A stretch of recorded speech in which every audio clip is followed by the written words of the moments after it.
저는 올해 64살이에요. 서울 외곽에 있는 아파트 단지에서 혼자 살고 있답니다. 여기저기 나무가 많은 조용한 동네예요. 햇살이 좋은 날엔 아파트 앞 공원에서 아침 산책을 즐기곤 해요. 사람들과 적당히 안부를 나누며 걷는 이 시간이 저한테는 하루의 시작이죠. 남편은 몇 년 전에 먼저 떠났어요. 오랜 세월을 함께 보낸 사람이 없는 자리라는 건 처음엔 생각보다 훨씬 허전하더라고요. 그렇지만 세월은 참 신기해요. 시간이 지나면서 그 빈자리에 익숙해지는 제 자신을 발견했죠. 지금은 혼자서도 잘 지내고 있어요. 어쩌면 나이를 먹으면서 혼자 있는 법을 배우게 되는 게 아닐까 싶어요. 제 일상은 단조롭지만 나름대로 알차요. 아침에는 작은 주방에서 손수 커피를 내려 마셔요. 커피 향이 가득 차는 부엌은 제가 제일 좋아하는 공간 중 하나예요. 바쁜 아이들을 떠올리며 한 모금 마실 때마다 제가 예전엔 이렇게 여유롭게 커피를 마시는 시간이 없었다는 생각이 들기도 해요. 점심쯤에는 도서관에 가요. 동네에 있는 작고 아담한 도서관인데 책이 많아서 좋아요. 제가 어렸을 땐 책이 귀했잖아요. 그래서인지 요즘은 시간이 날 때마다 책을 읽는 게 재미있어요. 도서관에서 만나는 사람들도 제겐 소중한 인연이에요. 특히 박 여사님이란 분과는 자주 마주쳐요. 저보다 몇 살 위신데 대화를 나누다 보면 배우는 게 참 많답니다. 그분은 젊었을 때부터 봉사활동을 많이 하셨대요. 그 이야기를 들을 때마다 제 삶을 돌아보게 돼요. 물론 가끔은 외로움이 느껴질 때도 있어요. 그럴 땐 거실에 있는 사진첩을 꺼내봐요. 옛날 사진 속에 저희 가족은 항상 웃고 있더라고요. 어린 시절 은희와 민철이를 보며 이렇게 예뻤었나 하고 놀랄 때도 많아요. 아이들은 지금도 저를 잘 챙겨줘요. 큰딸 은희는 언제나 꼼꼼하고 살뜰해요. 바쁜 와중에도 매주 한 번씩 전화해서 제 안부를 묻고 맛있는 반찬도 보내주죠. 작은 아들 민철이는 회사 일이 많아서 그런지 자주 연락은 못해요. 그래도 어쩌다 한 번씩 찾아올 때면 꼭 물어봐요. 엄마, 뭐 필요한 건 없어요? 그럴 때마다 마음이 따뜻해져요. 사실 아이들이랑 보내는 시간이 많지는 않지만 저는 그걸로도 충분해요. 그저 아이들이 건강하고 잘 살고 있다는 걸 확인하는 것만으로도 감사하니까요. 이 나이가 되니까 다른 욕심보다는 그런 소소한 안도감이 더 소중하더라고요. 동네 사람들과 어울리는 것도 제겐 큰 즐거움이에요. 아파트 단지 안에는 저 같은 연세 많은 분들이 많이 살고 있거든요. 같이 공원에서 운동을 하거나 가끔씩 차를 마시며 이야기를 나누면 하루가 금방 가요. 어제는 김 여사님과 저녁을 같이 먹었어요. 저희 둘 다 요리하는 게 귀찮아서 근처 분식집에서 떡볶이와 순대를 시켰죠. 나이가 들수록 맵고 짠 건 못 먹겠더라. 하면서도 매콤한 떡볶이를 맛있게 먹는 우리를 보며 웃음이 났어요. 그런 자잘한 순간들이 제겐 참 소중하답니다. 저는 요즘 새로운 취미도 하나 생겼어요. 바로 손뜨개예요. 처음엔 마을회관에서 무료로 진행하는 강좌에 나가게 됐어요. 작은 코바늘을 손에 쥐고 털실을 감아가며 뭔가를 만들어가는 그 시간이 그렇게 재밌더라고요. 지금은 집에서도 틈틈이 손뜨개를 해요. 작은 가방을 만들어 딸에게 선물했더니 너무 좋아했어요. 그런 반응을 보면 괜히 제 기분도 좋아져요. 사실 제 삶은 크게 특별할 건 없어요. 누가 봐도 그냥 평범한 할머니의 하루일 뿐이에요. 하지만 저는 이 평범한 하루가 얼마나 소중한지 알고 있답니다. 아무 걱정 없이 햇살을 마주할 수 있는 오늘이, 그리고 이런 제 일상이 저는 참 고마워요. 명절이 가까워지면 저는 마음이 바빠져요. 가족들이 모이는 걸 생각하면 괜히 설레거든요. 명절날 아침에 부엌에서 분주히 음식을 만들며 아이들을 기다리는 그 시간이 참 행복해요. 특히 명절이 다가오면 둘이 어떤 선물을 가져올지 기대하게 되죠. 뭘 가져오느냐보다는 아이들이 저를 생각하며 준비한 정성이 느껴질 때마다 마음이 따뜻해지거든요. 은희는 항상 깔끔하고 세심한 아이라 명절 때마다 제게 특별한 선물을 준비해요. 몇 년 전에는 손수 골랐다는 한복을 사와서 제가 그걸 입고 사진을 찍었던 기억이 나요. 그때 그 옷감이 참 고왔는데 지금도 옷장 안에 잘 보관해 두었답니다. 은희는 언제나 제게 작은 감동을 선사해주는 딸이에요. 반면 민철이는 회사 일이 바빠서 자주 얼굴을 보기 힘들어요. 그래도 명절에는 꼭 시간을 내서 내려오곤 해요. 늦게 도착하더라도 아이들과 함께 집에 오는 걸 보면 기특하기도 하고 안쓰럽기도 하죠. 아무리 바빠도 명절날엔 가족이 함께 모이는 걸 중요하게 여기는 아이랍니다. 이번 명절도 다르지 않았어요. 저는 아이들이 올 걸 생각하며 며칠 전부터 명절 음식을 준비했어요. 잡채, 갈비찜, 각종 전까지. 제가 할 수 있는 건 다 했죠. 손수 준비한 음식을 아이들과 손주들이 맛있게 먹는 걸 보면 제가 얼마나 뿌듯한지 몰라요. 아침 일찍 은희에게 전화가 왔어요. 엄마, 나 지금 출발했어요. 1시간 정도 걸릴 것 같아요. 천천히 와라. 엄마가 음식 다 해놨어. 은희가 도착했을 땐 여전히 단정한 옷차림에 밝은 얼굴이었어요. 손에는 커다란 과일 바구니가 들려 있었죠. 엄마, 이거 가져왔어요. 엄마 좋아하시는 샤인머스켓도 들어있어요. 아휴, 이런 거 안 가져와도 되는데. 그래도 고맙다. 저는 과일 바구니를 받아 부엌으로 옮겼어요. 민철이는 약속했던 시간보다 조금 늦게 도착했어요. 손주들이 뛰어들어와 저를 껴안는 순간 집안이 환해지는 것 같았어요. 민철이는 손에 작은 종이봉투를 들고 있었어요. 엄마, 이거요. 튀김 좋아하시잖아요. 식용유 세트 사왔어요. 저는 민철이의 말을 듣고 미소 지으며 봉투를 받아들었어요. 그래, 잘 생각했다. 엄마가 튀김 자주 해 먹으니까 이거 유용하게 쓰겠다. 사실 조금 허탈했지만 아이들이 주는 건 뭐든 고맙게 받아야 한다고 생각했죠. 식사를 마친 후 거실에서 가족들과 이야기를 나누고 있었어요. 손주들은 장난감을 가지고 놀고 있었고 저는 은희와 민철이 부부와 차를 마시며 대화를 나눴답니다. 그때 민철이의 휴대전화가 울렸어요. 전화가 온 사람은 사돈이었죠. 여보세요? 네, 장모님. 민철이는 잠시 말을 멈추고 듣더니 환하게 웃으며 대답했어요. 한우 맛있다고요? 다행이에요. 좋은 걸로 골랐거든요. 그 말을 듣는 순간 제 손이 멈췄어요. 간우? 민철이가 사돈에게 한우 세트를 보냈다는 걸 그제야 알게 된 거예요. 물론 장모님께 선물을 드리는 건 당연히 좋은 일이에요. 저도 평소에 사돈을 존중하고 잘해드려야 한다고 생각하니까요. 그런데 왜인지 그 순간엔 마음 한구석이 텅 빈 것처럼 느껴졌어요. 장모님께는 한우 세트, 제게는 식용유라니. 그저 웃어 넘기려 했지만 속으로는 복잡한 감정이 올라왔어요.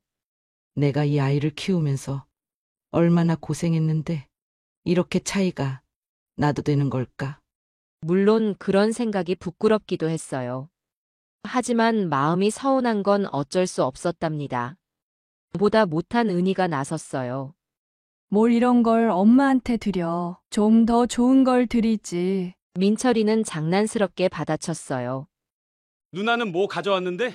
과일 쪼가리 가져왔으면서 말이 많네. 은희는 기다렸다는 듯이 지갑에서 봉투를 꺼내 저에게 내밀었어요. 엄마, 이거 받아요. 맛있는 거 많이 드시고 남은 건 엄마가 하고 싶은데 쓰세요. 봉투 안에는 100만 원이 들어 있었어요. 저는 깜짝 놀라며 은희를 바라봤어요. 아니, 이게 뭐니? 너 이렇게까지 안 해도 돼. 엄마, 미리 준비했어요. 그동안 엄마가 우리 챙겨주신 걸 생각하면 이건 아무것도 아니에요. 민철이는 은희를 쏘아보며 투덜댔어요. 누나는 너무 과하게 하지 마. 엄마 부담되시잖아. 은희는 그런 민철이를 향해 단호하게 말했어요. 과한 건 아니야. 엄마한테 이 정도도 못하는 우리가 이상한 거지. 저는 속으로 은희의 말에 감동하면서도 그 자리의 분위기를 부드럽게 만들고 싶었어요. 됐어. 됐어. 너희 다 내 마음 알아주는 것만으로도 충분하다. 그렇게 말하며 봉투를 품에 안았죠. 그러나 마음 한편에는 여전히 무거운 돌이 얹혀 있는 것 같았어요. 저는 아무렇지 않은 척하며 그날 저녁을 보냈지만 민철이의 한우 세트가 계속 머릿속에서 떠나지 않았답니다. 그날 밤 저는 혼자 남은 부엌에서 조용히 한숨을 내쉬었어요. 내가 너무 욕심을 부리는 걸까? 그렇게 스스로를 다독이면서도 한편으론 그날의 일을 잊지 않기로 결심했답니다. 그리고 그 작은 결심은 이후로 이어질 제 행동의 씨앗이 되었죠. 다음 날 아침, 저는 평소처럼 아파트 단지 근처 공원으로 산책을 나갔어요. 명절이 지나고 나면 늘 그렇듯 몸이 조금 나른해지곤 하죠. 전날의 음식 준비와 청소로 몸이 피곤했지만 걷다 보면 기분도 나아지고 생각도 정리되니 늘 산책을 꺼르지 않아요. 공원에 도착하니 동네 친구들이 삼삼오오 모여 있었어요. 모두 저와 비슷한 연배의 분들이라 오랜 시간 알고 지낸 사이였죠. 명절 후에는 꼭 모여서 서로의 이야기를 나누는 게 우리만의 작은 전통 같았답니다. 어머, 은정 씨, 얼굴이 좀 피곤해 보이네. 가장 먼저 말을 건넨 건 김 여사님이었어요. 저는 그 말에 웃으며 고개를 끄덕였어요. 어제 하루 종일 움직였더니 그런가 봐요. 명절은 늘 그렇잖아요. 그러자 옆에 있던 박 여사님이 한숨을 쉬며 끼어들었어요. 명절은 원래 여자가 힘들게 준비하는 날 아니겠어요? 저도 어제 손자들 밥 챙기느라 허리가 휘는 줄 알았어요. 그 말을 듣고 다들 고개를 끄덕이며 동의했죠. 명절이란 게 기쁜 날이기도 하지만 주부들에게는 부담스러운 날이라는 걸 모두 알고 있었거든요. 그렇게 서로 명절 후에 피곤함을 나누던 중 대화의 주제가 자연스럽게 아들들 이야기로 흘러갔어요. 김 여사님이 먼저 말을 꺼냈어요. 우리 아들은 말이야, 올해도 장모님께 한우를 보냈더라고. 그 말을 듣고 저는 순간 귀가 번쩍 뜨였어요. 제가 겪었던 일이 떠올라서였죠. 그런데 내게는 뭘 줬는지 알아요? 아니, 받기는 했지. 근데 그게 고작 주방 세제 세트라니까. 김 여사님은 마치 우픈 이야기를 하듯 말하며 고개를 저었어요.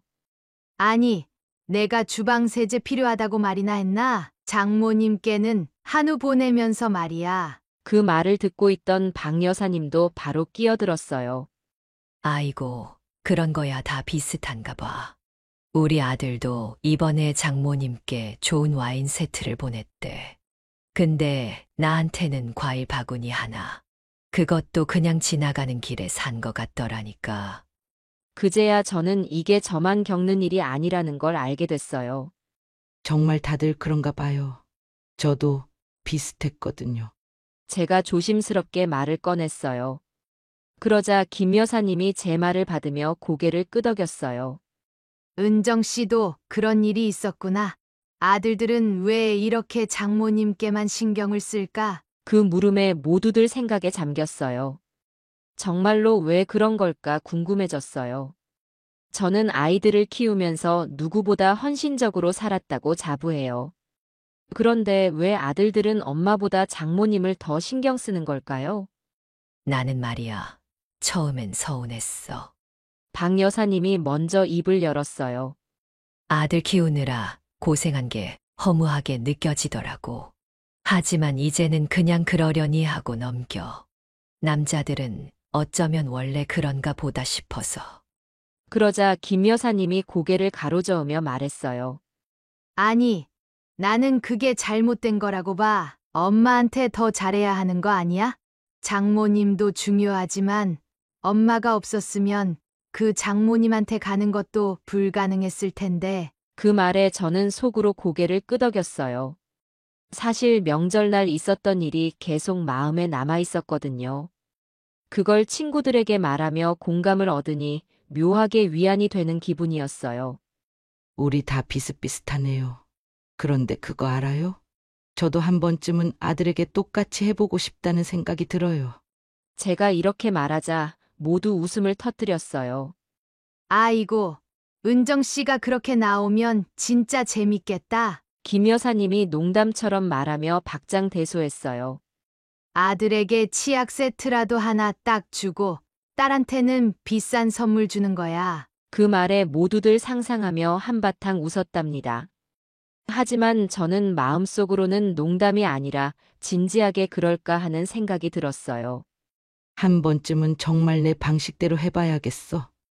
그렇게 결심하게 된 건 아마 친구들과의 이 대화 덕분이었을 거예요. 그날 공원에서 집으로 돌아오는 길, 저는 혼자서도 계속 생각했어요. 아이들에게 서운한 감정을 그냥 묻어두기보다는 내 마음을 표현하는 것도 중요하지 않을까 하고요. 물론 제가 할 수 있는 건 작은 일이겠지만 그 작은 행동이 제 마음을 더 편안하게 만들어줄 거라는 확신이 들었답니다. 명절이 끝난 뒤 집안은 적막했어요. 그 조용함 속에서 저는 생각했죠. 이제는 나를 위한 무언가를 시작해야겠다. 그렇게 동네 주민센터 강좌를 찾아보게 되었어요. 눈에 띈 건 요리와 전통공예 수업이었죠. 둘 다 오래전부터 관심은 있었지만 바쁘다는 이유로 한 번도 제대로 배워본 적이 없었어요. 먼저 요리 강좌에 등록했어요. 평생 부엌에 서 있었지만 그동안 익숙하게 해왔던 요리들을 새로운 시각으로 배울 수 있는 기회였죠. 칼질부터 새로운 조리법까지 매 수업이 새로웠고 흥미로웠어요. 제가 해왔던 잡채나 갈비찜 같은 평범한 요리조차 더 맛있고 보기 좋게 만드는 법을 배우면서 점점 요리가 즐거워지기 시작했어요. 한편 전통 공예 수업에서는 매듭과 자수를 배웠어요. 작은 실을 엮어내는 과정은 생각보다 복잡했지만 그만큼 완성된 작품을 볼 때의 뿌듯함이 컸어요. 키링이나 작은 액세서리처럼 실용적인 작품을 만들며 손끝에서 피어나는 창작의 즐거움을 새롭게 느꼈어요. 이 두 가지 취미는 제 삶에 큰 변화를 가져다 줬어요. 빈 시간마다 배우고 연습하며 하루를 알차게 채우는 느낌이 들었죠. 혼자 있는 시간도 이제는 외롭지 않았어요. 오히려 집중하고 몰입하는 그 시간이 즐거웠어요. 요리든 공예든 이제 제 일상의 중요한 일부가 되었어요. 스스로 즐길 수 있는 무언가를 찾았다는 사실만으로도 저는 매일 조금 더 행복해지고 있었답니다. 드디어 기다리던 다음 명절날이 밝았어요. 저는 아침부터 분주했답니다. 부엌에서는 전을 부치고 갈비찜을 끓이고 마지막으로 잡채를 무쳤어요. 명절 음식은 늘 손이 많이 가지만 이상하게 힘들기보다는 즐겁게 느껴지더라고요. 특히 이번 명절은 조금 특별했어요. 저만의 작은 계획을 세웠거든요. 지난 명절 때 느꼈던 서운함과 결심이 떠올랐어요. 이번에는 내 방식대로 해보자. 그 마음을 실천으로 옮기기 위해 며칠 동안 준비했답니다. 은희에게는 전복 세트를, 민철이에게는 치약 세트를 준비했죠. 누군가에게는 작고 사소하게 느껴질지 몰라도 제게는 꽤 큰 의미가 있는 계획이었어요. 오전 10시쯤 큰딸 은희가 도착했어요. 은희는 늘 그렇듯 정갈하고 밝은 모습이었죠. 이번에는 남편도 함께 왔더군요. 그 둘을 보니 마음이 참 든든했어요. 엄마, 새해 복 많이 받으세요. 은희는 현관에 들어오자마자 두 손을 모아 인사를 했어요. 그 뒤에서 사위도 고개를 숙이며 인사했답니다. 그래, 잘 왔다. 손님 맞을 준비 다 해놨으니까 앉아 있어라. 저는 그들을 거실로 안내하며 준비해둔 과일과 차를 내왔어요. 잠시 후 아들 민철이가 며느리와 아이들을 데리고 도착했어요. 두 손주가 할머니하고 소리를 지르며 뛰어들어왔답니다. 아이들이 이렇게 밝게 웃으며 찾아오면 집안에 빛이 들어오는 것 같아요. 민철이도 장난스럽게 말하며 웃었죠. 엄마, 나 왔어요. 준비 많이 했어요? 저는 아이들을 반기며 손주들에게 머리를 쓰다듬어 주었어요. 온 가족이 모두 모인 명절 식사는 언제나 특별했어요. 각자 자기 자리에서 음식을 담아 먹으며 웃음꽃이 피었답니다. 손주들은 전을 한 입에 집어넣으며 말했어요. 할머니 요리는 왜 이렇게 맛있어요? 그 말을 듣는 순간 제가 얼마나 뿌듯했는지 몰라요. 엄마, 이번엔 잡채가 더 맛있어요. 뭐 추가했어요? 요리 강좌에서 배운 비법이야. 엄마, 이거 진짜 부드럽네요. 고기 어디서 샀어요? 아이들이 음식을 맛있게 먹는 모습을 보니 준비했던 고생이 모두 보람으로 바뀌었어요. 식사가 끝나고 후식을 마치고 나서 선물을 나눠줄 시간이 되었어요. 이 순간을 위해 며칠 동안 고민하고 준비했던 제 계획을 실행에 옮길 때가 온 거죠. 먼저 은희에게 준비한 전복 세트를 꺼냈어요. 은희야, 이거 엄마가 준비한 거야. 너희 가족이랑 같이 맛있게 먹으라고. 은희는 상자를 열어보고 깜짝 놀라며 말했어요. 엄마, 이걸 왜 사셨어요? 전복이라니 너무 비싼 거 아니에요? 저는 웃으며 대답했어요. 엄마가 요즘 공예 수업도 하고 요리도 배우잖아. 너희가 고마운 마음으로 보내준 돈 덕분에 산 거니까. 부담 갖지 마라. 은희는 감동한 표정으로 말했어요. 정말 감사해요, 엄마. 우리 잘 먹을게요. 드디어 민철이 차례가 되었어요. 저는 준비해둔 치약 세트를 조심스럽게 꺼내 들고 약간은 장난스러운 미소를 띠며 민철이를 불렀답니다. 민철아, 이거 엄마가 준비한 선물이야. 너희 가족이랑 같이 잘 쓰렴. 민철이는 제 손에 들린 치약 세트를 보고 순간 멈칫하더니 믿기지 않는다는 듯이 눈을 깜빡였어요. 엄마, 이게 뭐예요? 치약 세트요? 저는 의도적으로 태연한 표정을 지으며 고개를 끄덕였어요. 그래, 치약, 가족 건강엔 치아가 중요하잖니. 한 세트면 너희 가족 다 같이 쓸 수 있을 거야. 그 순간 민철이의 얼굴에는 당황스러움과 미묘한 당혹감이 섞인 표정이 떠올랐어요. 그 표정을 보니 속으로 웃음이 나더라고요.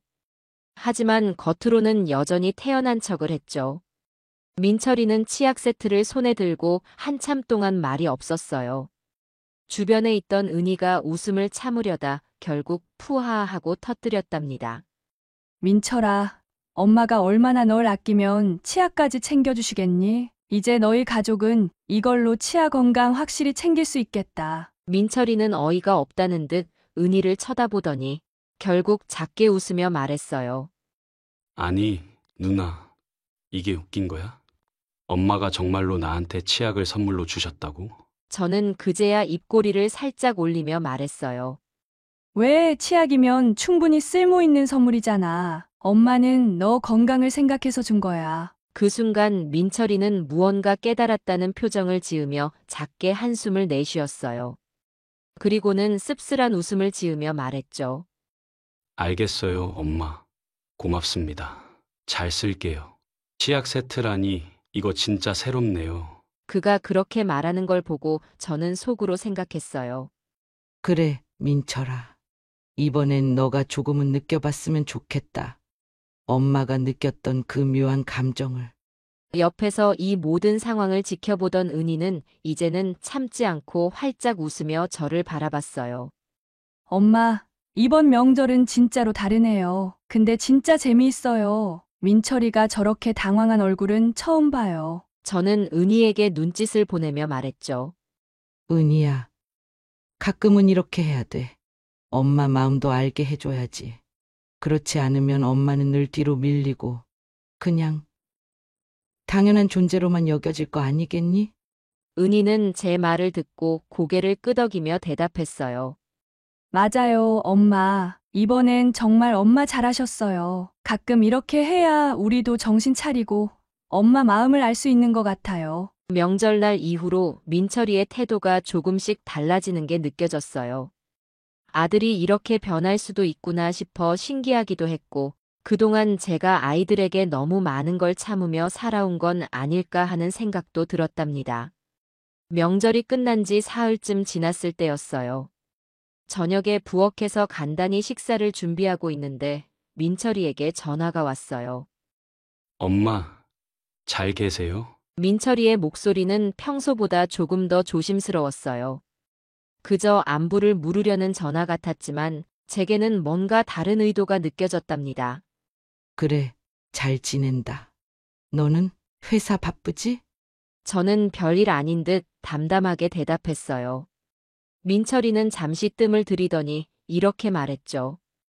엄마, 이번 주말에 집에 가도 될까요? 집사람이랑 같이 엄마 드릴 작은 선물도 준비했어요. 그 말을 듣는 순간 저는 속으로 웃음이 나왔어요. 그래. 와라. 엄마는 언제든 환영이다. 말은 이렇게 했지만 마음속에서는 작은 승리감을 느꼈답니다. 효심이라는 것도 가끔은 자극이 필요하구나. 그 주말 민철이가 정말로 며느리와 함께 집에 찾아왔어요. 현관문을 열어주니 아들은 큰 종이백을 들고 서 있었어요. 엄마, 이거요. 작은 선물이에요. 종이백 안에는 고급스럽게 포장된 건강식품 세트와 제가 좋아하는 차 세트가 들어 있었어요. 그걸 본 순간 저는 살짝 놀랐어요. 그동안 민철이가 가져오던 선물과는 달리 이번에는 정말 저를 생각하며 준비한 게 느껴졌거든요. 이게 뭐니? 너희가 이렇게까지 안 해도 되는데. 제가 말했지만 마음속에서는 감동이 밀려왔어요. 민철이는 어색한 웃음을 지으며 말했어요. 엄마, 지난번 명절 때 엄마가 주신 치약 세트 받으면서 생각이 많았어요. 내가 너무 엄마를 당연하게 여긴 건 아닌가 싶더라고요. 그래서 이번에는 엄마가 정말 좋아하실 만한 걸로 준비했어요. 그 말을 듣는 순간 지난 명절날 제가 품었던 작은 서운함이 눈 녹듯 사라졌어요. 민철이의 진심이 담긴 말에 그동안 제가 하고 싶었던 말들을 하지 않아도 될 만큼 충분히 위로가 되었답니다. 그날 이후로 민철이는 확실히 달라졌어요. 예전에는 바쁘다는 핑계로 전화 한 통조차 제대로 하지 않았는데 이제는 일주일에 한 번은 꼭 전화해서 제 안부를 물어보더군요. 엄마, 요즘 공예는 잘하고 계세요? 엄마가 만든 잡채 또 먹고 싶어요. 언제 해주실 거예요? 그렇게 대화를 나누다 보면 예전보다 더 가까워진 기분이 들었어요. 아들이 저에게 먼저 다가와 주는 게 얼마나 고마운지 몰랐답니다.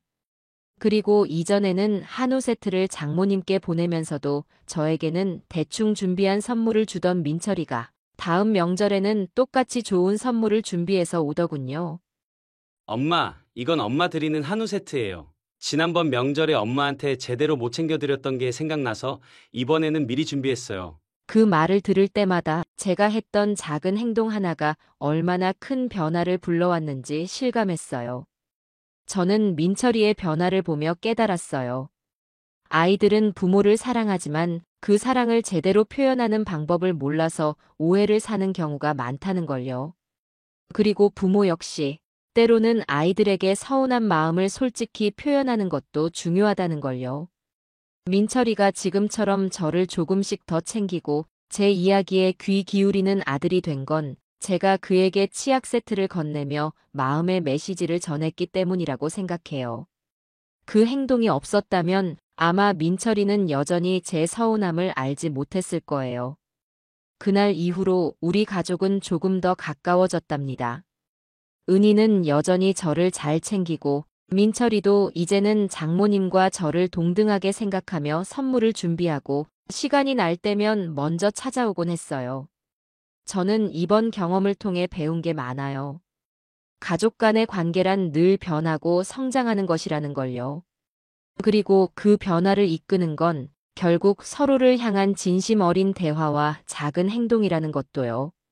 민철이가 건넨 한우 세트를 보며 저는 속으로 미소를 지었어요. 그건 단순히 고기 한 세트가 아니었어요. 그 안에는 우리 가족이 더 단단해지고 가까워졌다는 의미가 담겨 있었답니다.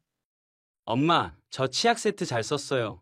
다음번에는 제가 더 좋은 선물 준비할게요. 민철이가 웃으며 건넨 그 말 한마디는 저에게 이 모든 변화의 과정을 상징하는 듯 했어요. 우리 가족은 앞으로도 계속 서로를 더 이해하고 사랑하며 살아갈 수 있을 거라는 확신이 들었답니다. 안녕하세요. 제 이름은 장효순입니다. 올해로 61세가 되었네요. 제 인생이 그리 특별하다고 생각해 본 적은 없었습니다. 그저 평범한 주부로 살아왔죠. 하지만 최근에 일어난 일들로 인해 제 이야기를 여러분께 들려드리고 싶어졌습니다.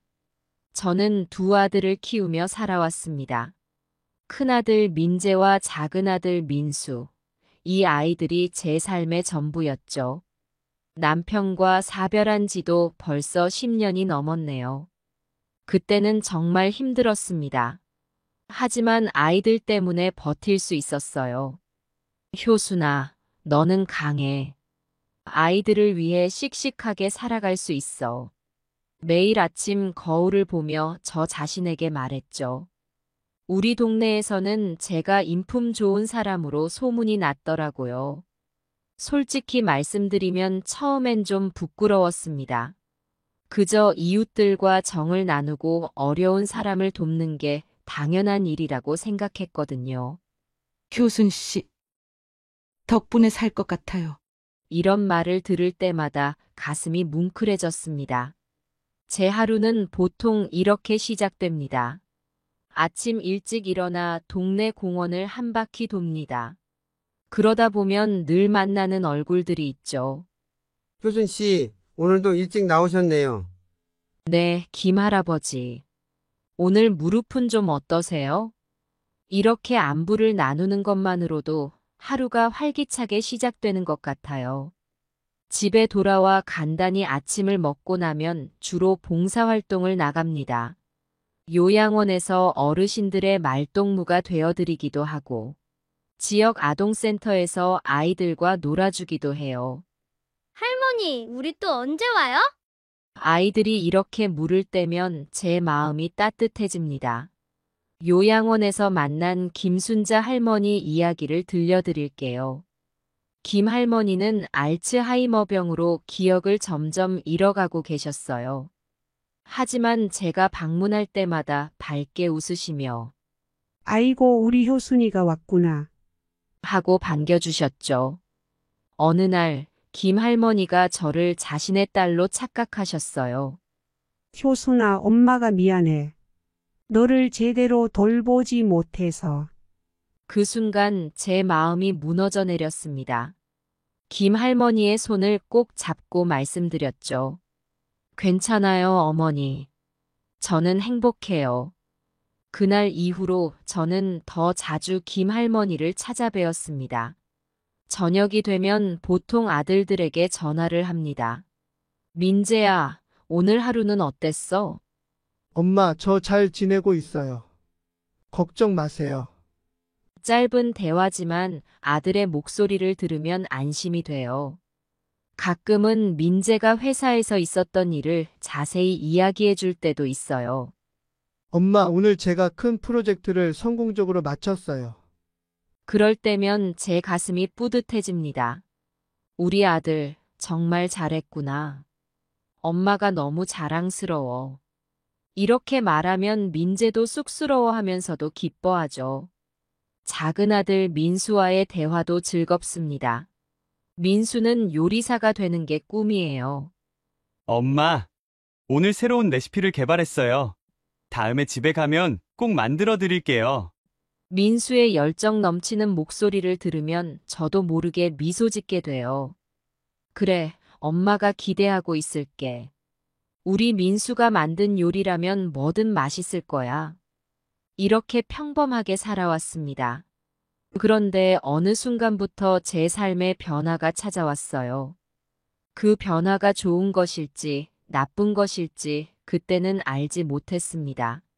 하지만 지금 와서 생각해보면 그 변화가 제 인생을 완전히 뒤바꿔 놓았다고 할 수 있겠네요. 한 번은 이런 일이 있었어요. 동네 할머니 한 분이 갑자기 쓰러지셨다는 소식을 들었습니다. 바로 달려가 보니 할머니는 의식을 잃은 채 쓰러져 계셨어요. 119에 전화를 하고 할머니의 손을 꼭 잡고 구급차가 올 때까지 기다렸습니다. 나중에 알고 보니 그 할머니는 저혈당 쇼크로 쓰러지신 거였어요. 다행히 빨리 발견해서 큰 탈 없이 회복하셨죠. 그 일이 있고 나서 동네 분들이 저를 더 믿고 의지하시는 것 같았어요. 교순 씨가 있어. 정말 든든해요. 이런 말씀을 자주 해주셨죠. 제 삶의 큰 변화는 큰아들 민재가 결혼한다고 했을 때부터 시작됐어요. 그날의 기억이 아직도 생생합니다. 민재가 어느 날 저녁 조심스럽게 제게 말을 꺼냈어요. 어머니, 제가 결혼하고 싶은 사람이 생겼어요. 그 말을 듣는 순간 제 마음속에서 기쁨과 걱정이 동시에 피어올랐습니다. 아들이 장성의 짝을 만났다는 기쁨, 그리고 새로운 가족을 맞이해야 한다는 부담감이 뒤섞였죠. 그래, 어떤 사람인데? 어머니한테 얘기해 줄 수 있겠니? 제가 물었더니 민재가 수줍게 웃으며 대답했어요. 회사원이에요, 어머니. 이름은 서영이고요. 친구 소개로 만났어요. 그 말을 듣자 왠지 모를 안도감이 들었습니다. 민재가 결혼하고 싶어하는 여자라니까 마음씨도 곱지 않을까 하는 생각이 들었거든요. 그로부터 얼마 후 민재가 서영이를 데리고 왔습니다. 처음 본 서영이는 참 단정하고 예뻤어요. 안녕하세요, 어머님. 저는 김서영이라고 합니다. 잘 부탁드립니다. 공손하게 인사하는 모습을 보니 첫인상이 무척 좋았습니다. 그날 저녁 우리는 함께 식사를 했어요.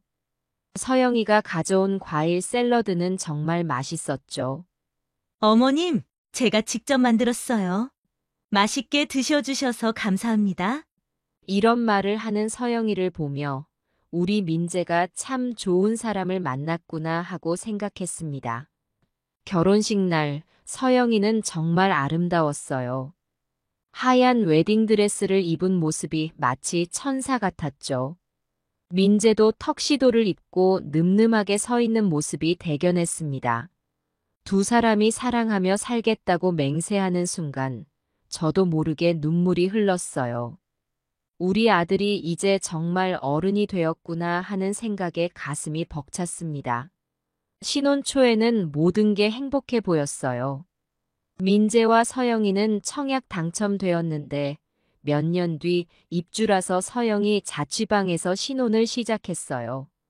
그래도 자주 저를 찾아왔습니다. 어머니, 제가 어머니 좋아하시는 떡갈비를 만들어 왔어요. 같이 드세요. 서영이가 이렇게 말하며 음식을 내놓을 때면 정말 기분이 좋았죠. 서영이는 정말 며느리 같은 며느리였어요. 집에 오면 늘 집안일을 도와주려 했고 제가 좋아하는 음식을 기억해 가끔 요리해 오기도 했죠. 어머니, 제가 김치 담그는 거 좀 가르쳐 주세요. 민재가 어머니 김치를 참 좋아하더라고요. 이런 말을 들을 때면 며느리에 대한 사랑이 더 커졌습니다. 하지만 가끔은 제 마음에 걸리는 것들도 있었어요. 서영이가 민재에게 조금 강압적으로 대하는 것 같다는 느낌이 들 때가 있었거든요. 여보, 그렇게 하면 안 돼. 내가 말한 대로 해. 이런 식의 대화를 들을 때면 좀 불편했습니다. 하지만 그때는 신혼이니까 서로 맞춰가는 과정이겠지 하고 넘겼어요. 시간이 지나면서 민재와 서영이 부부는 점점 바빠졌습니다. 방문 횟수가 줄어들더니 나중에는 한 달에 한 번 보기도 힘들어졌어요. 전화로 연락하는 것도 점점 어려워졌죠. 민재야, 잘 지내니? 네, 엄마. 걱정 마세요. 일이 좀 바빠서요. 항상 이런 짧은 대답뿐이었어요. 어느 날 서영이에게 물어봤습니다. 서영아, 요즘 많이 바쁘니? 어머니가 도와줄 일은 없을까? 그러자 서영이가 대답했어요. 괜찮아요, 어머님. 저희가 알아서 할게요. 어머님은 그냥 편하게 쉬세요.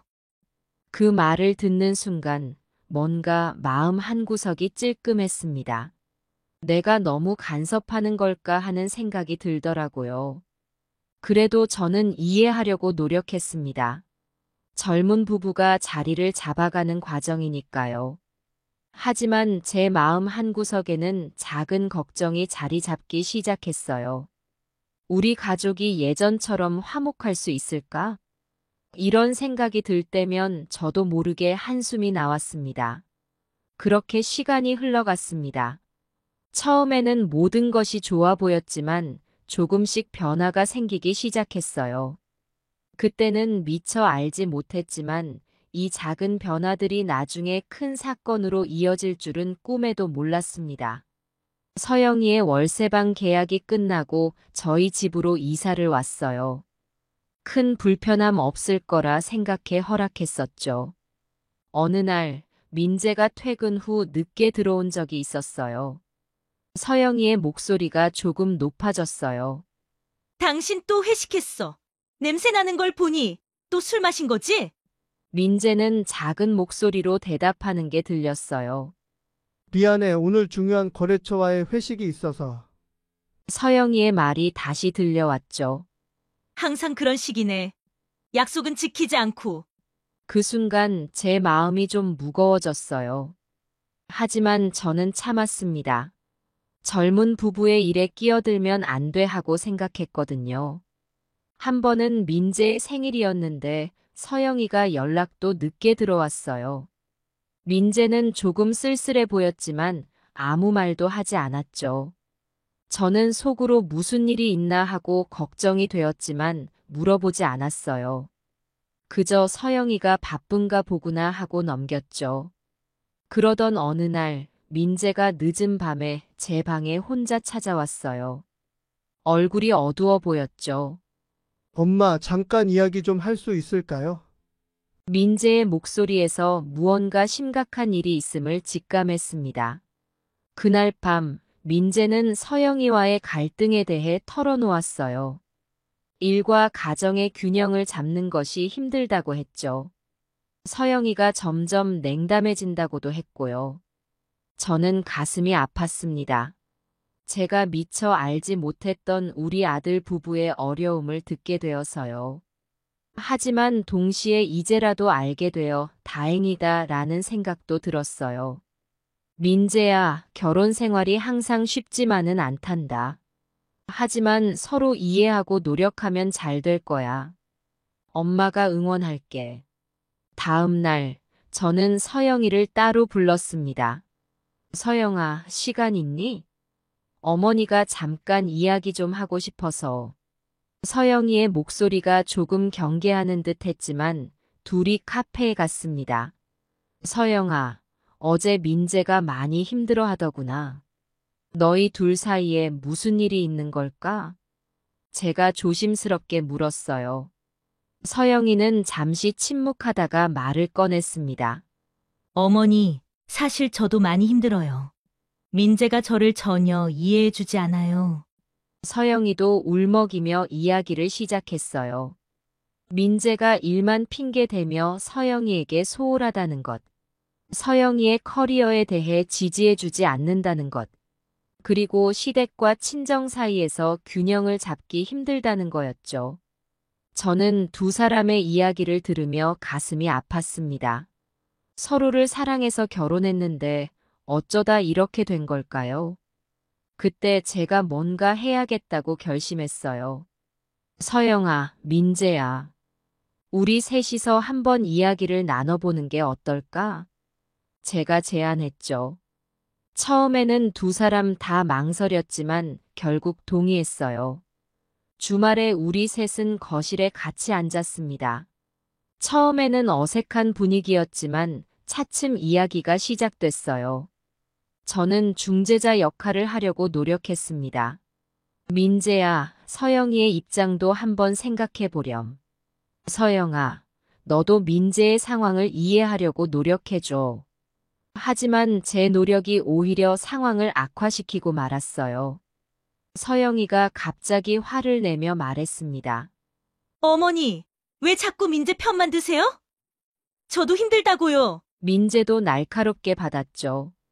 서영아, 어머니가 그런 뜻으로 하신 말씀이 아니잖아. 그 순간부터 대화는 통제불능이 되었어요. 서로 감정적으로 말하기 시작했고 과거의 일들까지 들춰내며 싸웠죠. 저는 그저 바라보며 어쩔 줄 몰랐습니다. 결국 서영이가 자리를 박차고 일어났어요. 더 이상 이야기하고 싶지 않아요. 어머니, 죄송하지만 이건 저희 부부의 문제예요. 어머니께서 자꾸 관여하시니까 문제가 더 커지는 것 같아요. 그 말에 제 마음이 찢어지는 것 같았어요. 도와주려고 했던 제 마음이 오히려 상황을 악화시켰다는 사실에 너무나 슬펐습니다. 그 후로 서영이는 저를 가정 문제의 원인으로 지목하기 시작했어요. 당신 어머니가 자꾸 우리 일에 끼어들어서 문제가 더 커지는 거잖아. 이런 말들이 민재를 통해 제 귀에 들려왔죠. 저는 더 이상 어떻게 해야 할지 몰랐습니다. 밤마다 눈물을 흘리며 생각했어요. 내가 잘못한 걸까? 어떻게 하면 우리 가족이 다시 행복해질 수 있을까? 그렇게 우리 가족은 위기를 맞이했습니다. 서로 말을 하지 않게 되었고 가족 모임도 뜸해졌어요. 명절에 모이는 것조차 어색해졌죠. 저는 매일 밤 하늘을 보며 기도했습니다. 우리 가족 어떻게 해야 하나요? 제가 뭘 잘못한 걸까요? 어떻게 하면 다시 예전처럼 화목한 가정을 만들 수 있을까요? 하지만 답은 쉽게 오지 않았어요. 그저 시간이 지나면서 우리 가족의 갈등은 더욱 깊어만 갔습니다. 이렇게 어려운 시기를 보내고 있을 때 뜻밖의 기쁜 소식이 들려왔어요. 둘째 아들 민수가 결혼한다는 거였죠. 어머니, 저 지은이랑 결혼하기로 했어요. 민수의 목소리에서 설렘이 느껴졌어요. 처음 지은이를 만났을 때 저는 참 좋은 인상을 받았어요. 밝고 활발한 성격의 지은이는 우리 가족에게 새로운 활력을 불어넣어 줄 것 같았거든요. 지은이의 이런 말에 제 마음이 한결 가벼워졌습니다. 결혼 준비 기간 동안 우리 가족은 오랜만에 모두 함께 시간을 보냈어요. 웨딩드레스를 고르러 가고 청첩장 문구를 정하고 하객 명단을 작성하는 등 이런 일들을 하면서 잠시나마 가족 간의 갈등을 잊을 수 있었죠. 결혼식 날 온 가족이 한자리에 모였습니다. 민수와 지은이가 환하게 웃는 모습을 보니 제 마음도 벅차올랐어요. 우리 민수가 드디어 장가를 가는구나. 눈물이 나올 것 같았지만 꾹 참았죠. 하객들 앞에서 민수가 신부에게 반지를 끼워주는 모습. 사랑하는 지은아, 나 민수는 당신을 아내로 맞이하여 라고 서약하는 모습을 보며 저는 다시 한번 결혼의 의미를 생각해 보게 되었어요. 식이 끝나고 가족 사진을 찍을 때였어요. 자, 이제 양가 부모님과 함께 사진 찍겠습니다. 사회자의 말에 우리 모두가 한자리에 모였죠. 그때 문득 민재와 서영이가 서로의 손을 잡고 있는 걸 발견했어요. 둘 다 어색해하면서도 옛날처럼 서로를 바라보며 미소 짓고 있었죠. 그 순간 제 마음에 작은 희망이 피어올랐어요. 우리 가족, 아직 늦지 않았구나. 하지만 이 행복도 잠시였습니다. 결혼식이 끝나고 일상으로 돌아오자 다시 예전의 갈등이 수면 위로 올라왔어요. 이제는 두 며느리 사이에서 균형을 잡아야 했죠. 지은이는 서영이에 적응하느라 힘들어했고 서영이는 여전히 냉담한 태도를 보였어요. 저는 두 며느리 사이에서 어떻게 해야 할지 몰랐습니다. 한쪽으로 치우치지 않으려고 노력했지만 쉽지 않았어요. 지은아, 오늘은 너가 음식을 준비해 줄래? 서영아, 다음에는 너가 상을 차려봐. 이렇게 균형을 맞추려고 애썼지만 늘 누군가는 불만족스러워 했어요. 특히 명절 때가 가장 힘들었어요. 지은이는 열심히 음식을 준비하고 시댁 어른들을 공경하려 노력했지만 서영이는 점점 더 명절 모임에 참석하기를 꺼려했죠. 어머니, 저희는 이번에 친정에 가기로 했어요. 이런 말을 들을 때마다 제 마음이 아팠습니다. 그래도 저는 포기하지 않았어요. 두 며느리를 함께 불러 이야기를 나누기도 하고 같이 쇼핑을 가자고 제안하기도 했죠.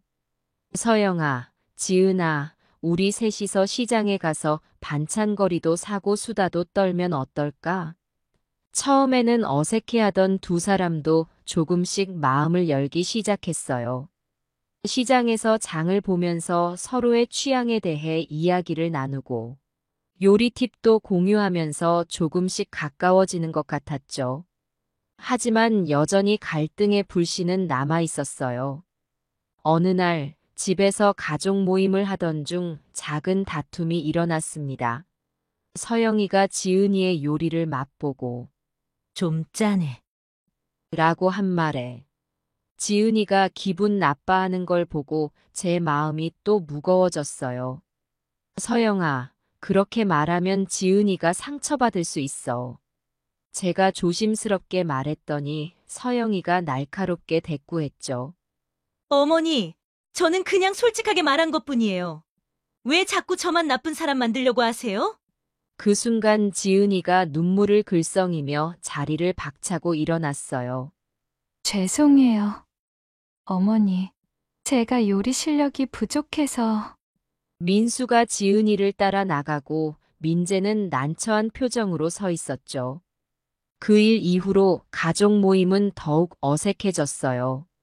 명절이나 생일 같은 때 외에는 다 같이 모이는 일이 거의 없어졌죠. 그러던 어느 날 민재가 저를 찾아왔어요. 어머니 서영이가 이혼하자고 해요. 그 말을 듣는 순간 제 세상이 무너지는 것 같았어요. 왜 그러니? 무슨 일이 있었던 거야? 민재는 한숨을 쉬며 말을 이어갔어요. 서로 맞지 않는 것 같아요. 일 때문에 스트레스 받다 보니 자꾸 싸우게 되고 어머니께 말씀드리기가 죄송해서 참고 있었어요. 그 순간 저는 제가 얼마나 무심했는지 깨달았어요. 아들의 고통을 알아차리지 못하고 있었다니. 민재야, 엄마가 미안해. 너희 힘든 줄 몰랐어. 그렇게 말하며 아들을 꼭 안아주었죠. 이제 우리 가족은 정말 큰 위기를 맞이했어요. 첫째 며느리와의 이혼 문제, 둘째 며느리와의 어색한 관계. 모든 게 한꺼번에 밀려오는 것만 같았죠. 그러던 어느 날 아침이었어요. 평소처럼 일어나 아침 준비를 하려는데 갑자기 온몸에 힘이 빠지면서 어지러워지더라고요. 이상하다고 생각하는 순간 눈앞이 캄캄해졌어요. 그리고 정신을 잃었죠. 눈을 떴을 때는 이미 병원 침대 위였어요. 민재와 민수가 걱정스러운 얼굴로 저를 내려다보고 있었죠. 어머니 정신이 드세요? 민재가 조심스럽게 물었어요. 저는 간신히 고개를 끄덕였죠. 의사 선생님께서 들어오셨어요. 장 교수님, 검사 결과가 나왔습니다. 심각한 심장 질환이 발견되었어요. 빨리 수술을 받지 않으면 위험할 수 있습니다. 그 말을 듣는 순간 온 가족이 얼어붙었어요. 민재와 민수는 눈물을 글썽이며 저를 바라봤고 지은이는 손으로 입을 가린 채 충격에 빠진 듯 했죠. 서영이는 그 자리에 없었어요. 나중에 알고 보니 회사 일 때문에 오지 못했다고 하더라고요. 수술 날짜가 잡혔어요. 그날까지 병원에 입원해 있어야 했죠. 처음에는 두려웠어요. 이렇게 생을 마감하는 건가 하는 생각도 들었죠. 하지만 가족들의 보살핌 덕분에 조금씩 마음의 안정을 찾아갔어요. 특히 지은이가 정말 헌신적으로 저를 돌봐주었어요. 어머님, 제가 있을 테니 걱정 마세요. 꼭 좋아지실 거예요. 지은이의 따뜻한 말 한마디에 제 마음이 얼마나 위로받았는지 몰라요. 지은이는 매일 병원에 와서 저를 돌봐주었어요. 식사를 챙겨주고 약 먹을 시간을 알려주고 때로는 제 손을 잡고 밤새 함께 있어주기도 했죠. 어머님, 저희가 있잖아요. 절대 포기하시면 안 돼요. 그 말을 들을 때마다 제 눈에서 눈물이 흘렀어요. 반면에 서영이는 솔직히 말씀드리면 많이 서운했어요. 한번 왔다 가긴 했지만 그뿐이었거든요. 어머니, 죄송해요. 회사 일이 너무 바빠서. 그 말을 듣고 있자니 가슴이 아팠어요. 내가 이렇게 아픈데 며느리가 이럴 수 있나 하는 생각이 들었죠. 민재도 많이 힘들어했어요. 어머니, 서영이가 저러는 거 용서해 주세요. 제가 타일러 볼게요. 하지만 저는 그저 고개를 저었어요. 아니다, 민재야. 서영이도 자기 사정이 있겠지. 괜찮아. 그렇게 말하면서도 제 마음속에는 작은 상처가 생겼어요. 수술 전날 밤, 온 가족이 병실에 모였어요. 민재, 민수, 지은이, 그리고 서영이까지 모두 와주었죠. 병실 안은 무거운 침묵으로 가득했어요. 제가 먼저 입을 열었습니다. 얘들아, 다들 와줘서 고마워. 내일 수술인데. 마지막으로 얼굴 보고 싶어서 말을 잇지 못하고 눈물이 났어요. 지은이가 제 손을 꼭 잡아주었어요. 어머니, 걱정 마세요. 수술 잘 되실 거예요. 저희가 곁에서 잘 모시고 있을게요. 지은이의 따뜻한 말에 마음이 조금 놓였습니다. 민수도 눈시울을 붉히며 말했어요. 어머니, 제발 건강해지세요. 저희가 효도도 제대로 못 해드렸는데. 그때 서영이가 갑자기 일어섰어요. 저는 이만 가보겠습니다. 내일 회사에 중요한 일이 있어서요. 모두가 놀란 표정으로 서영이를 바라봤어요. 민재가 당황한 듯 말했죠. 여보, 지금 어머니 수술을 앞두고 있잖아. 회사 일보다 이게 더 중요하지 않아? 서영이는 차갑게 대답했어요. 미안하지만 난 내일이 더 중요해. 어차피 내일 수술하면 되는 거 아니야? 굳이 오늘 밤새 있을 필요는 없잖아. 그 말을 듣는 순간 병실 안의 공기가 얼어붙는 것 같았어요. 민재는 화가 난 듯 했지만 참는 게 보였죠. 저는 서영이를 이해하려 노력했어요. 서영아, 그래. 바쁜데 와줘서 고마워. 내일 중요한 일 잘하고 와. 하지만 속으로는 마음이 아팠습니다. 제 수술 전날인데 며느리가 이렇게 무심할 수 있다니. 그래도 표정 관리를 하려 애썼어요. 서영이가 나가고 난 뒤 지은이가 조심스레 물었어요. 어머니, 제가 밤새 옆에 있을게요. 혹시 필요한 거 있으세요? 저는 고마운 마음에 지은이의 손을 꼭 잡아주었어요. 고마워, 지은아. 하지만 너도 집에 가서 쉬어. 내일 일찍 와주면 돼. 밤이 깊어갈수록 걱정이 커졌어요. 수술은 잘 될까? 나 혹시 죽는 건 아닐까? 이런 생각들로 잠을 이룰 수가 없었죠. 새벽녘 문득 깼더니 지은이가 제 옆에서 졸고 있는 게 보였어요. 결국 집에 가지 않고 병실에서 밤을 새운 거였죠. 그 모습을 보니 눈물이 났어요. 아침이 되고 수술실로 들어가기 전 가족들이 다시 모였어요. 서영이도 와 있었지만 표정이 좋지 않아 보였어요. 어머니, 수술 잘 받으세요. 서영이의 말에는 진심이 느껴지지 않았어요. 마치 의무적으로 하는 말 같았죠. 반면 지은이는 제 손을 꼭 잡고 눈물을 글썽이며 말했어요. 어머니, 꼭 건강하게 돌아오세요. 저희가 여기서 기다리고 있을게요. 수술실로 들어가는 순간 문득 이런 생각이 들었어요. 이게 마지막 일지도 모르는데 서영이와 화해하지 못하고 가는구나. 마취가 들어오면서 의식이 흐려졌어요. 눈을 감기 전 마지막으로 본 건 걱정스러운 표정으로 나를 바라보는 가족들의 모습이었죠. 서영이의 무표정한 얼굴만 빼고 수술이 끝나고 눈을 떴을 때 가장 먼저 본 건 지은이의 얼굴이었어요. 밤새 울었는지 눈이 붓고 피곤해 보였지만 환하게 웃고 있었죠. 어머니, 정신이 드세요? 수술 잘 끝났어요. 지은이의 말에 안도의 한숨을 쉬었어요. 민재와 민수도 곧바로 달려왔어요. 어머니 다행이에요. 의사 선생님이 수술 잘 됐대요. 아들들의 얼굴에서 안도의 표정이 보였어요. 하지만 서영이의 모습은 보이지 않았어요. 민재가 조심스레 말했죠. 서영이가 회사 일이 바빠서 못 왔대요, 어머니. 그 말을 듣는 순간 가슴이 아팠어요. 하지만 표정 관리를 하며 대답했죠. 그래, 바쁘면 어쩔 수 없지. 회복실에서 병실로 옮겨진 후 의사 선생님이 찾아오셨어요. 다행히 수술은 성공적이었습니다. 하지만 앞으로 회복 기간이 꽤 길 거예요. 가족들의 보살핌이 중요합니다. 그 말을 듣고 지은이가 바로 나섰어요. 제가 어머니 곁에서 돌보겠습니다. 퇴원하실 때까지 제가 병간호하겠습니다. 민재가 걱정스러운 표정으로 말했어요. 지은아, 고맙지만 내게 너무 큰 부담이 될 것 같아. 지은이는 단호하게 대답했어요. 괜찮아요. 제가 할 수 있어요. 어머니를 위해서라면 뭐든지 하고 싶어요. 그 모습을 보며 제 마음은 따뜻해졌어요.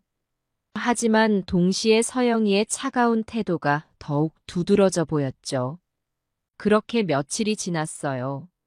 지은이는 정말 헌신적으로 저를 돌봐주었어요. 밤새 깨어 있으며 제 상태를 체크하고 가끔 식사도 직접 준비해 가져다 주었죠. 어머님, 오늘은 제가 특별히 준비한 영양죽이에요. 꼭 드셔보세요. 지은이가 정성스럽게 끓인 죽을 떠먹여 주는데 그 따뜻한 마음이 전해져 왔어요. 반면에 서영이는 여전히 냉담했어요. 가끔 병문안을 오긴 했지만 항상 바쁘다며 금방 가버렸죠. 어머니, 회사에서 급한 일이 생겼어요. 먼저 가보겠습니다. 그렇게 말하고 서둘러 나가는 서영이의 뒷모습을 보며 가슴이 아팠어요. 그러던 어느 날이었어요. 지은이가 평소보다 일찍 병실에 왔더라고요. 어머님, 오늘은 제가 아침부터 와서 모시고 있을게요. 그렇게 말하는 지은이의 얼굴이 조금 어두워 보였어요. 지은아, 무슨 일 있니? 얼굴이 안 좋아 보이는구나. 제가 물었더니 지은이는 잠시 망설이다 입을 열었어요. 어머님, 사실 어제 우연히 형님의 비밀을 알게 됐어요. 지은이의 목소리가 떨리고 있었어요. 무슨 비밀인데? 제 가슴이 덜컥 내려앉았어요. 지은이는 깊은 한숨을 내쉬고 이야기를 시작했어요. 어제 병원 로비에서 우연히 형님을 봤어요. 그런데 옆에 낯선 남자분이 계시더라고요. 지은이의 말에 저는 긴장했어요. 하지만 아직 아무것도 단정 짓고 싶지 않았죠. 그래서 처음엔 그냥 지나가려고 했어요. 하지만 두 분이 너무 친밀해 보여서 자꾸 신경이 쓰이더라고요. 그래서 미안하지만 조금 지켜봤어요. 지은이의 목소리가 점점 작아졌어요. 형님과 그 남자분이 손을 잡고 있었어요. 그리고 입맞춤도 했어요. 그 말을 듣는 순간 제 머릿속이 하얘졌어요. 서영이가 어떻게 이럴 수가 있지? 저는 한동안 아무 말도 할 수 없었어요. 지은이도 조용히 제 반응을 기다리고 있었죠. 어머님, 제가 이런 말씀을 드려서 정말 죄송해요. 하지만 이대로 모른 척하기엔 너무 큰일인 것 같아서. 지은이의 말에 저는 고개를 끄덕였어요. 그래, 잘했어. 이건 정말 중요한 일이야. 하지만 제 마음은 복잡했어요. 서영이가 한 행동은 분명 잘못됐지만 그래도 우리 가족이에요. 이 사실을 어떻게 해야 할지 고민이 되더라고요. 지은아, 이 일은 잠시 비밀로 해주겠니? 내가 좀 더 생각해 볼게. 지은이는 고개를 끄덕였어요. 네, 어머님. 알겠습니다. 그날 이후로 저는 잠을 이루지 못했어요. 서영이의 모습이 자꾸 떠올랐고 민재의 얼굴도 생각났죠. 어떻게 해야 하나? 이 사실을 민재에게 알려야 할까? 아니면 서영이에게 먼저 물어봐야 할까? 며칠을 고민한 끝에 저는 결심했어요. 민재에게 이 사실을 알려야겠다고요. 아무리 생각해도 이건 숨길 일이 아니었거든요. 하지만 어떻게 말해야 할지 몰랐어요. 아들의 마음에 큰 상처를 줄 테니까요. 결국 저는 민재를 병실로 불렀어요. 민재야, 내가 할 말이 있구나. 민재는 의아한 표정으로 저를 바라봤어요. 네, 어머니. 무슨 일이세요? 저는 깊은 한숨을 내쉬고 이야기를 시작했어요. 민재야, 내가 정말 하기 싫은 말인데 너에게 꼭 알려줘야 할 것 같아. 그리고 저는 지은이에게 들은 이야기를 모두 털어놓았어요. 서영이가 다른 남자와 만나고 있다는 사실을. 말을 하면서도 제 가슴이 찢어지는 것 같았어요. 민재의 얼굴이 점점 굳어갔어요. 처음에는 믿지 않으려는 듯 했지만 이내 그의 눈에서 눈물이 흘러내렸죠. 어머니, 그게 정말인가요? 저는 고개를 끄덕였어요. 미안하다, 민재야. 어머니가 이런 말을 하게 돼서. 민재는 한동안 아무 말도 하지 않았어요. 그저 고개를 숙이고 울기만 했죠. 저는 아들을 꼭 안아주었어요. 민재야, 내가 있잖니. 우리 함께 이겨내자. 그날 이후로 우리 가족의 분위기는 완전히 바뀌었어요. 민재는 서영이와 대화를 시도했지만 서영이는 모든 걸 부인했죠. 결국 두 사람은 별거에 들어갔어요. 그리고 저는 퇴원 후 집에서 요양을 하게 되었어요. 지은이의 헌신적인 간호 덕분에 건강도 점차 회복되어 갔죠. 어느 날 아침, 저는 큰 결심을 했어요. 더 이상 이대로 지켜볼 수만은 없다고 생각했거든요. 우리 가족의 평화를 위해 결단을 내려야 할 때라고 판단했습니다. 민재야, 민수야. 저는 두 아들에게 전화를 걸었어요. 오늘 저녁에 모두 모여라. 어머니가 할 말이 있어. 아들들은 의아해하면서도 알겠다고 대답했어요. 지은이에게도 연락했죠. 지은아, 오늘 저녁에 가족 회의를 할 거야. 꼭 와주렴. 마지막으로 서영이에게 전화를 걸었어요. 서영아, 너도 오늘 저녁에 꼭 와야 해. 중요한 이야기가 있어. 저녁이 되자 가족들이 하나둘 모이기 시작했어요. 민재, 민수, 지은이, 그리고 마지막으로 서영이가 왔죠. 서영이의 표정은 어두워 보였어요. 뭔가 예감이라도 한 걸까요? 모두가 자리에 앉자 저는 입을 열었어요. 오늘 너희를 모두 불러 모은 이유가 있어. 가족들의 표정이 긴장되는 게 보였어요. 특히 서영이는 불안해 보였죠. 서영아. 제가 서영이를 똑바로 바라보며 말했어요. 너 민재한테서 떨어져라. 저리 꺼져. 그 순간 방 안의 공기가 얼어붙는 것 같았어요. 모두가 놀란 표정으로 저를 바라봤죠. 서영이가 당황한 듯 말을 더듬었어요. 어머니, 무슨 말씀이세요? 제가 뭘? 하지만 저는 서영이의 말을 끊고 계속 말했어요. 너는 이 가족의 신뢰를 저버렸어. 분류는 용서할 수 없는 일이야. 저는 깊은 한숨을 내쉬고 모든 것을 털어놓았어요. 서영이가 다른 남자와 만나고 있다는 사실. 그리고 지은이가 우연히 그 모습을 목격했다는 것까지. 서영이의 얼굴이 창백해졌어요. 아니야. 그건 오해야. 내가 설명할 수 있어. 당신이 늘 바쁘고. 하지만 저는 단호하게 그녀의 말을 막았어요. 이유가 뭐가 중요해? 너가 한 행동은 변명의 여지가 없어. 서영이는 눈물을 흘리며 민재에게 매달렸어요. 여보, 미안해. 내가 잘못했어. 다시는 이러지 않을게. 하지만 저는 이미 결심을 굳혔어요. 짐을 싸고 나가. 우리 가족의 평화를 위해서야. 민수는 충격받은 표정으로 모두를 바라보았어요. 민수가 조심스레 말을 꺼냈죠. 정말 그런 일이 있었던 거예요. 서영이는 더 이상 부인하지 않았어요. 그저 고개를 숙이고 흐느낄 뿐이었죠. 민수가 분노에 차서 말했어요. 결혼한 지 얼마나 됐다고. 저는 마음을 다잡고 다시 말을 이었어요. 서영아, 너가 한 행동은 우리 가족 모두에게 상처를 줬어. 특히 민재에게. 넌 이제 이 집에서 나가야 해. 서영이는 흐느끼며 말했어요. 어머니, 한 번만 용서해 주세요. 다시는 이런 일 없을 거예요. 하지만 제 마음은 이미 정해져 있었어요. 미안하다. 하지만 이건 용서받을 수 있는 일이 아니야. 우리 가족의 신뢰를 깨뜨렸어. 이제 가라. 민재는 한동안 아무 말도 하지 못했어요. 그저 멍하니 앉아 있다가 마침내 입을 열었죠. 가자. 네 짐 챙기는 거 도와줄게.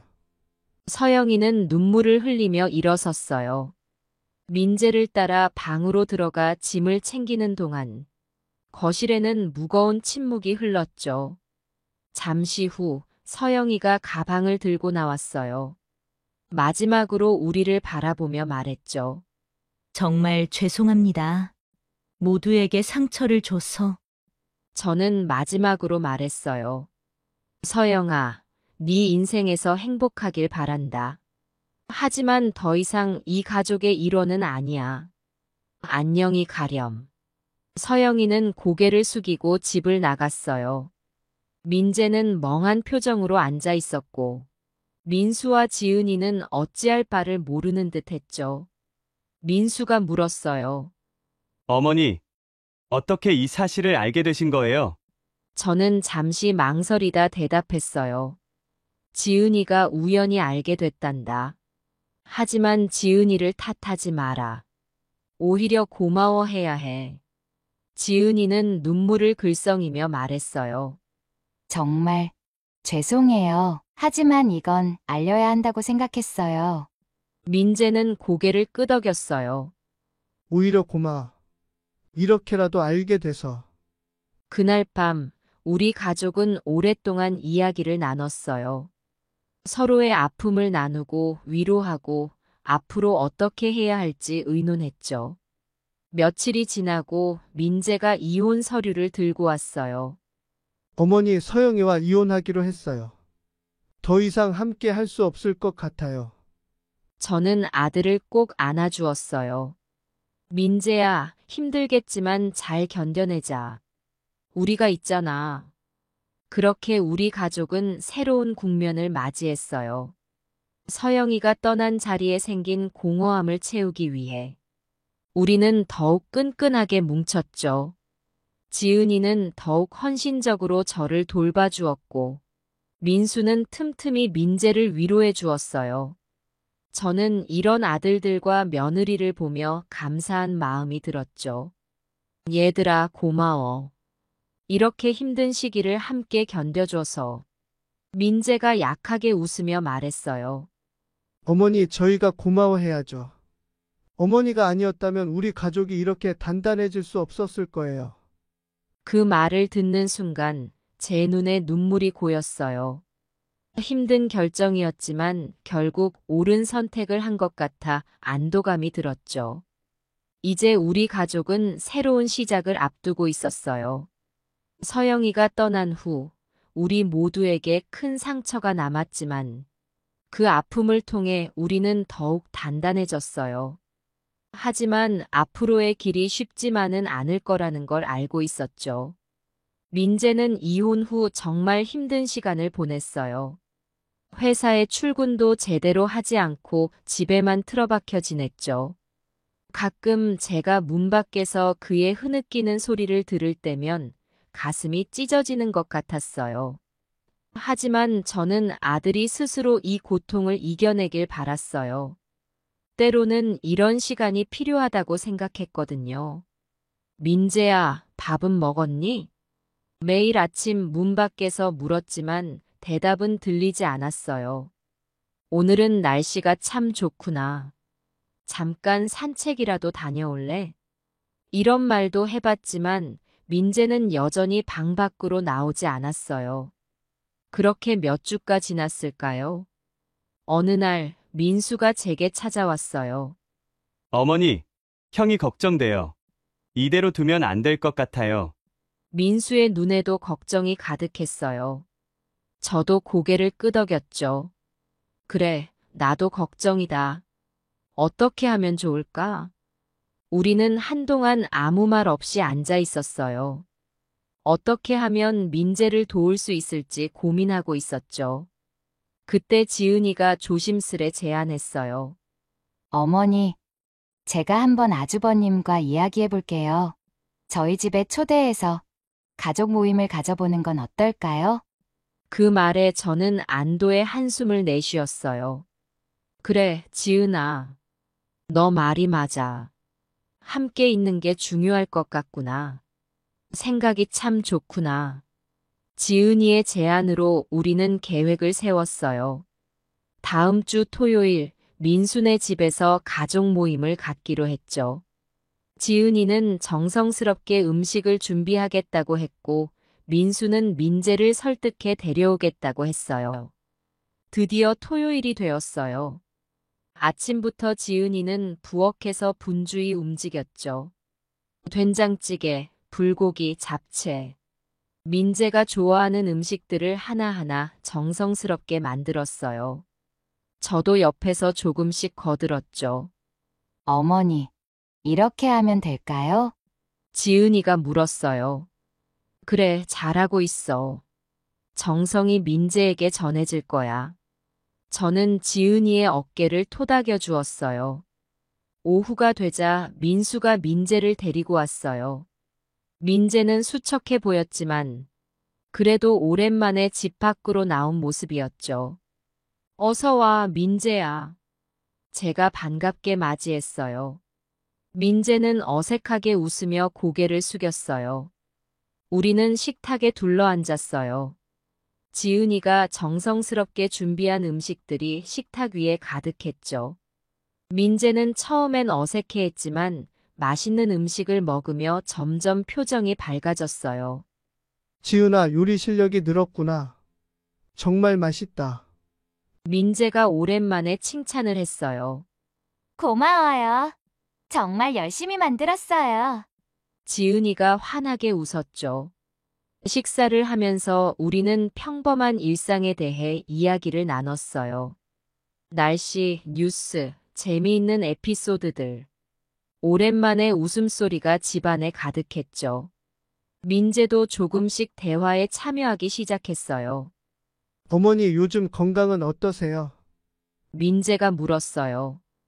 그럭저럭 괜찮단다. 너 덕분에 더 건강해진 것 같아. 저는 진심을 담아 대답했어요. 식사가 끝나고 우리는 거실에 모여 앉았어요. 지은이가 따뜻한 차를 모두에게 나눠주었죠. 그때 민재가 입을 열었어요. 모두들 고마워요. 제가 힘들어할 때 곁에 있어줘서. 그의 목소리가 살짝 떨렸어요. 저는 민재의 손을 꼭 잡아주었어요. 민재야, 우리는 가족이잖니. 힘들 때 서로 의지하는 게 당연한 거야. 너가 힘들어할 때 우리도 함께 아팠단다. 민수도 형의 어깨를 토닥이며 말했어요. 형, 우리가 있잖아. 함께 이겨내자. 형이 힘들 때 나도 많이 걱정했어. 지은이도 따뜻한 미소로 말을 건넸어요. 언제든 힘들면 찾아오세요. 함께 있어드릴게요. 웃는 모습을 보니 저도 기뻐요. 그 순간 민재의 눈에서 눈물이 흘렀어요. 고마워, 정말 고마워. 내가 이렇게 좋은 가족이 있다는 걸 잊고 있었어. 우리는 그렇게 밤늦게까지 이야기를 나눴어요. 서로의 마음을 열고 위로하고 힘을 주었죠. 민재는 그동안에 힘들었던 마음을 털어놓았고 우리는 진심으로 그의 이야기를 들어주었어요. 그날 이후로 민재의 표정이 조금씩 밝아지기 시작했어요. 며칠 후 민재가 제게 찾아왔어요. 어머니, 저 다시 일을 시작하려고 해요. 그 말을 듣는 순간 제 마음이 기쁨으로 가득 찼어요. 그래, 잘 생각했어. 너가 다시 일어설 수 있을 거라 믿었단다. 어머니가 정말 자랑스러워. 민재는 쑥스러운 듯 웃으며 말했어요. 어머니와 동생들 덕분이에요. 이제 제가 더 열심히 살아야겠다고 생각했어요. 그동안 정말 죄송했어요. 저는 민재를 꼭 안아주었어요. 괜찮아, 민재야. 너가 다시 일어서는 모습을 보니 어머니는 정말 행복하단다. 그렇게 우리 가족은 조금씩 안정을 찾아갔어요. 물론 아직 완전히 회복된 건 아니었지만 서로를 믿고 의지하며 앞으로 나아갈 수 있었죠. 민재는 다시 일을 시작했고 점점 예전의 모습을 되찾아갔어요. 그러던 어느 날 민수가 기쁜 소식을 들고 왔어요. 어머니, 지은이가 임신했어요. 그 말을 듣는 순간 온 가족이 기쁨의 환호성을 질렀어요. 정말? 아이고, 이렇게 기쁠 때가. 우리 가족의 새 생명이 찾아오다니. 지은이는 부끄러운 듯 얼굴을 붉히며 말했어요. 어머니, 이제 정말 할머니가 되시는 거예요. 저희가 열심히 키울게요. 저는 지은이를 꼭 안아주었어요. 고마워, 지은아. 이렇게 기쁜 소식을 들려줘서 너가 우리 가족에게 큰 선물을 안겨주는구나. 민재도 환하게 웃으며 축하를 건넸어요. 축하해, 동생아. 이제 삼촌이 되는구나. 내가 삼촌으로서 아이에게 많은 걸 해줄 수 있을 것 같아. 그 순간 저는 생각했어요. 이렇게 우리 가족은 새로운 희망을 맞이하고 있구나. 모든 어려움을 이겨내고 이렇게 행복한 순간을 맞이하다니. 지나온 시간들이 주마등처럼 스쳐 지나갔어요. 서영이의 불륜, 민재의 아픔, 우리 모두의 눈물. 그 모든 것들이 지금의 행복을 만들어낸 거죠. 서영이의 배신은 정말 큰 충격이었어요. 처음 그 사실을 알았을 때 저는 믿을 수 없었죠. 어떻게 우리 가족을 이렇게 배신할 수 있을까? 분노와 슬픔, 그리고 후회가 뒤섞였어요. 불륜이라는 건 그 어떤 이유로도 용납될 수 없는 일이에요. 가족의 신뢰를 무너뜨리고 사랑하는 사람들에게 큰 상처를 주니까요. 하지만 동시에 저는 서영이를 미워할 수만은 없었어요. 그 아이도 어딘가 마음에 상처가 있었겠죠. 그렇다고 해서 그녀의 행동이 정당화될 순 없지만 이해하려 노력은 했어요. 때로는 너무 힘들어 포기하고 싶었던 순간도 있었어요. 하지만 우리는 서로를 믿고 의지하며 그 모든 것을 이겨냈어요. 서영이와의 이별은 우리에게 큰 상처였지만 그 상처를 통해 우리는 더 강해졌고 서로를 더 이해하게 되었죠. 민재가 다시 일어서는 모습을 보며 저는 가슴 뭉클했어요. 아들의 눈빛에서 새로운 희망과 의지를 볼 수 있었거든요. 불륜의 아픔을 극복하고 새 삶을 시작하는 모습이 자랑스러웠어요. 민수와 지은이의 사랑이 더욱 깊어지는 것도 느낄 수 있었고요. 우리 가족 모두가 이 경험을 통해 한 단계 더 성장한 것 같아요. 이제 저는 새로운 꿈을 꾸고 있어요. 손주를 안아볼 생각을 하니 가슴이 설레네요. 아이가 태어나면 어떤 모습일까, 누구를 닮았을까 상상하며 행복한 미소를 짓게 돼요. 우리 가족의 이야기는 여기서 끝이 아니라 새로운 시작인 것 같아요. 여러분, 가족의 소중함을 잊지 마세요. 때로는 힘들고 어려운 일도 있겠지만 서로 이해하고 용서하며 사랑한다면 어떤 어려움도 이겨낼 수 있을 거예요. 불륜과 같은 큰 상처도 시간이 지나면 치유될 수 있어요. 중요한 건 서로를 믿고 함께 노력하는 거죠. 가족은 우리 삶의 근간이에요. 때로는 서로 다투고 상처를 주기도 하지만 결국 가장 큰 위로와 힘이 되어주는 존재죠. 어려움이 닥쳤을 때 함께 힘을 모으고 기쁜 일이 있을 때 함께 기뻐하는 것. 그것이 바로 가족의 의미라고 생각해요. 우리 가족의 이야기가 여러분에게 작은 희망과 용기가 되었으면 좋겠어요. 어떤 어려움이 닥치더라도 사랑과 이해, 그리고 용서의 마음을 잃지 않는다면 반드시 행복을 되찾을 수 있을 거예요. 모든 가정에 사랑과 행복이 가득하기를 진심으로 기원합니다. 저는 매일 새벽 4시에 일어납니다. 오늘도 어김없이 알람 소리가 울리기도 전에 눈이 떠졌습니다. 허리를 굽혀 앉으려는데 시큰한 통증이 찾아옵니다. 아이고. 하지만 이대로 누워있을 순 없습니다. 새벽 시장에 가서 반찬거리도 사고 마트 청소도 해야 하니까요. 엄마, 라면 좀 끓여줘. 첫째 경태의 목소리가 들립니다. 아직도 안 자고 뭐 하는 거야? 주식하느라 그러지. 엄마는 그냥 라면이나 끓여줘. 방문 너머로 컴퓨터 자판 두드리는 소리가 들립니다. 둘째 경수의 방에서도 게임하는 소리가 들리네요. 45살, 42살 된 아들들은 아직도 제 밥 한 술 못 짓습니다. 남편이 떠난 지 20년, 혼자 키운 아들들이 이 모양이라니. 라면을 끓이면서 한숨이 나옵니다. 김인숙 씨. 또 이렇게 일찍 나오셨네요. 시장 입구에서 만난 생선가게 주인 최 씨가 반갑게 인사를 건넵니다. 네. 오늘도 일찍 나왔어요. 아들들은 잘 있어요? 늘 그렇죠. 더 이상 할 말이 없어 시선을 피합니다. 저번에 첫째가 또 돈 빌리러 왔다면서요? 아이고.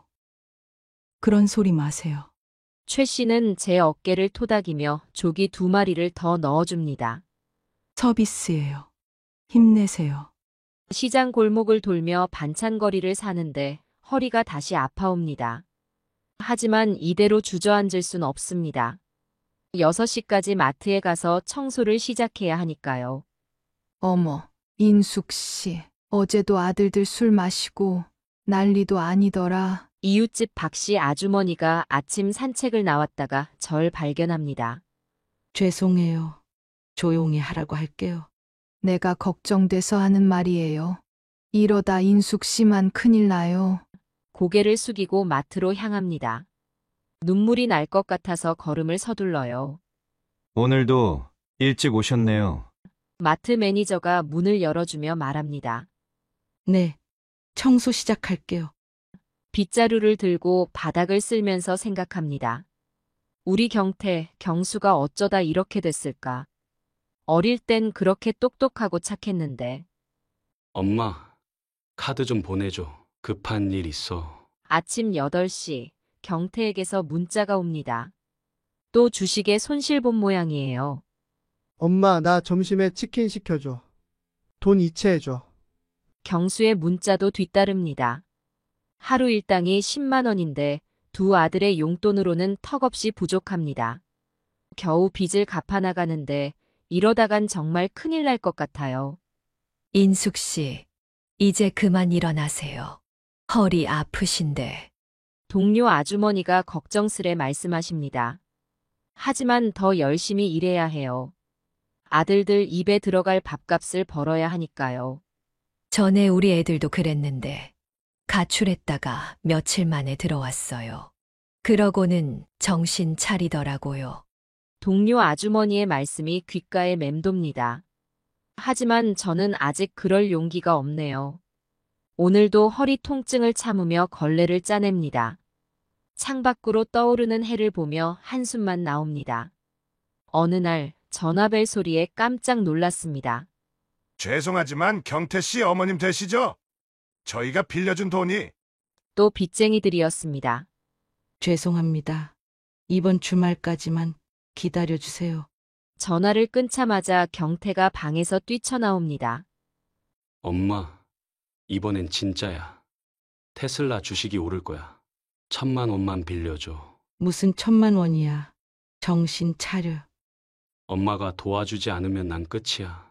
빚쟁이들이 날 가만두지 않을 거야. 경태의 눈빛이 날카롭습니다. 옆방의 경수가 문을 열고 나옵니다. 형 또 주식이야? 나도 돈 필요한데. 너는 조용히 해. 게임이나 하지? 게임 아니라니까. 난 게임 개발하는 거라고. 두 아들이 또 다투기 시작합니다. 며칠 전에는 더 큰 일이 있었어요. 어머니, 저는 땡땡증권의 김 과장입니다. 고객님께서 가입하신 펀드 관련해서 낯선 목소리였지만 어딘가 익숙했습니다. 경태. 너구나. 전화가 뚝 끊겼습니다. 나중에 안 사실이지만 투자 목적으로 제 돈을 뜯어내려는 거였어요. 엄마, 내가 잘못했어. 이번만 봐주면 안 돼? 그날 밤 경태는 무릎을 꿇고 빌었습니다. 하지만 다음 날이면 또 돈을 요구하죠. 엄마, 컴퓨터가 말썽이야. 새로 하나 사줘. 이번엔 경수입니다. 저번 달에 산 지 얼마나 됐다고? 그건 사양이 낮아. 유튜브 방송하려면 고성능이 필요하다고. 매일 같은 핑계입니다. 엄마 통장 비밀번호 뭐야? 급하게 써야 돼서. 경수가 제 지갑을 뒤지다 들킨 적도 있어요. 이제 그만해. 네 돈 아니잖아. 엄마 돈이 내 돈이지. 나중에 벌면 갚을게. 그러더니 며칠 뒤 통장에서 100만 원이 빠져나갔더군요. 아들이 훔쳐간 걸 뻔히 알면서도 신고할 순 없었습니다. 비밀번호를 바꾸지 않았던 저를 탓했어요. 인숙 씨, 큰일 났어요. 이웃집 최 씨 아주머니가 숨을 헐떡이며 찾아왔습니다. 왜 그러세요? 경태가 우리 남편한테 돈을 빌려갔다가 안 갚는다고 남편이 지금 경찰서 간대요. 가슴이 철렁 내려앉았습니다. 제가 당장 처리하겠습니다. 그날 저녁 통장에 남은 돈을 다 빼서 최 씨네 갚았습니다. 엄마, 나 진짜 미안해. 경태는 또 눈물을 보입니다. 하지만 제 눈에는 더 이상 눈물이 나지 않아요. 인수가 이러다 너만 망가져. 친구 명자가 걱정스레 말합니다. 자식들 때문에 이러는 거 보기 힘들어. 그래도 내 자식인데 어떡해. 그때 핸드폰이 울립니다. 여보세요? 김인숙 씨 맞으십니까? 저는 땡땡 캐피탈에 숨을 크게 들이마십니다. 또 시작이군요. 경태 씨가 연체한 금액이 옆방에서는 경수의 게임 소리가 들립니다. 엄마, 저녁 뭐야? 마치 아무 일도 없다는 듯 외치는 소리. 창밖에서는 빚쟁이들이 서성거리고 매일 밤 불면증에 시달립니다. 이러다 정말 큰일 나는 건 아닐까? 한숨만 나옵니다. 아, 망했다. 다 망했어. 새벽 3시 경태의 고함 소리에 놀라 깼습니다. 둔탁한 소리와 함께 물건 깨지는 소리가 들립니다. 경태야, 제발 이러지 마. 방문을 열자 아수라장이 펼쳐져 있었어요. 모니터는 바닥에 처박혀 있고 의자는 부서져 있습니다. 엄마 나가. 꼴도 보기 싫어. 술 냄새가 진동을 합니다. 야, 시끄러워. 나 게임 중이라고. 경수가 벽을 쾅쾅 치며 소리칩니다. 형 때문에 게임 졌잖아. 조용히 해. 매일 밤 이런 일의 연속입니다. 배고파 치킨 먹고 싶다. 경수가 방에서 나오며 중얼거립니다. 지금이 몇 시인데 배달을 시켜? 엄마가 뭐라고 간섭이야. 내가 먹고 싶은데. 결국 또 배달 음식을 시키네요. 아침이 되어 경수 방에 들어가 보니 배달 음식 쓰레기가 산더미입니다. 이러면 바퀴벌레 꼬여. 제발 좀 치워. 나중에 치울게. 귀찮아. 화장실은 또 어떻습니까? 수건은 바닥에 널브러져 있고 세면대는 칫솔과 면도기 찌꺼기로 더럽혀져 있어요. 내가 아파서 그런데 좀 도와주면 안 될까? 엄마 또 시작이야. 맨날 아프다고 하면서 우리 붙잡아 두려고 하지 마. 경수의 매정한 말에 가슴이 찢어집니다. 늙어서 게으름 피우지 말고 밥이나 해요. 배고파. 경태도 한마디 거들었습니다. 마트 청소를 하다 어지러워 쓰러진 적이 있었어요. 병원 가보세요. 얼굴이 너무 안 좋아요. 동료들이 걱정스레 말했지만 괜찮아요. 잠깐 어지러운 거예요. 병원비가 아까워서 참았습니다. 집에 있는 팥으로 붙이면 되겠지. 야, 이 망할 놈의 주식. 오늘도 경태의 고함 소리가 들립니다. 엄마, 돈 좀 보태줘. 이거 회복하면 바로 갚을게. 제발 그만뒀으면 좋겠습니다. 형 시끄러워. 난 게임하느라 바빠. 경수는 또 게임에 빠져 있네요. 방문을 열어보니 이틀 전 시킨 치킨 박스가 아직도 구석에 쌓여 있습니다. 치우라고 했잖아. 나중에 한다니까. 귀찮게 하지 말라고. 허리를 숙여 치우려는데 통증이 밀려옵니다. 아이고. 엄마 아프다 아프다 소리 그만 좀 해. 듣기 싫어. 눈물이 나려는 걸 꾹 참았습니다. 야, 술 마시러 간다. 경태가 현관문을 쾅 닫고 나갑니다. 또 술에 취해 행패를 부리겠죠.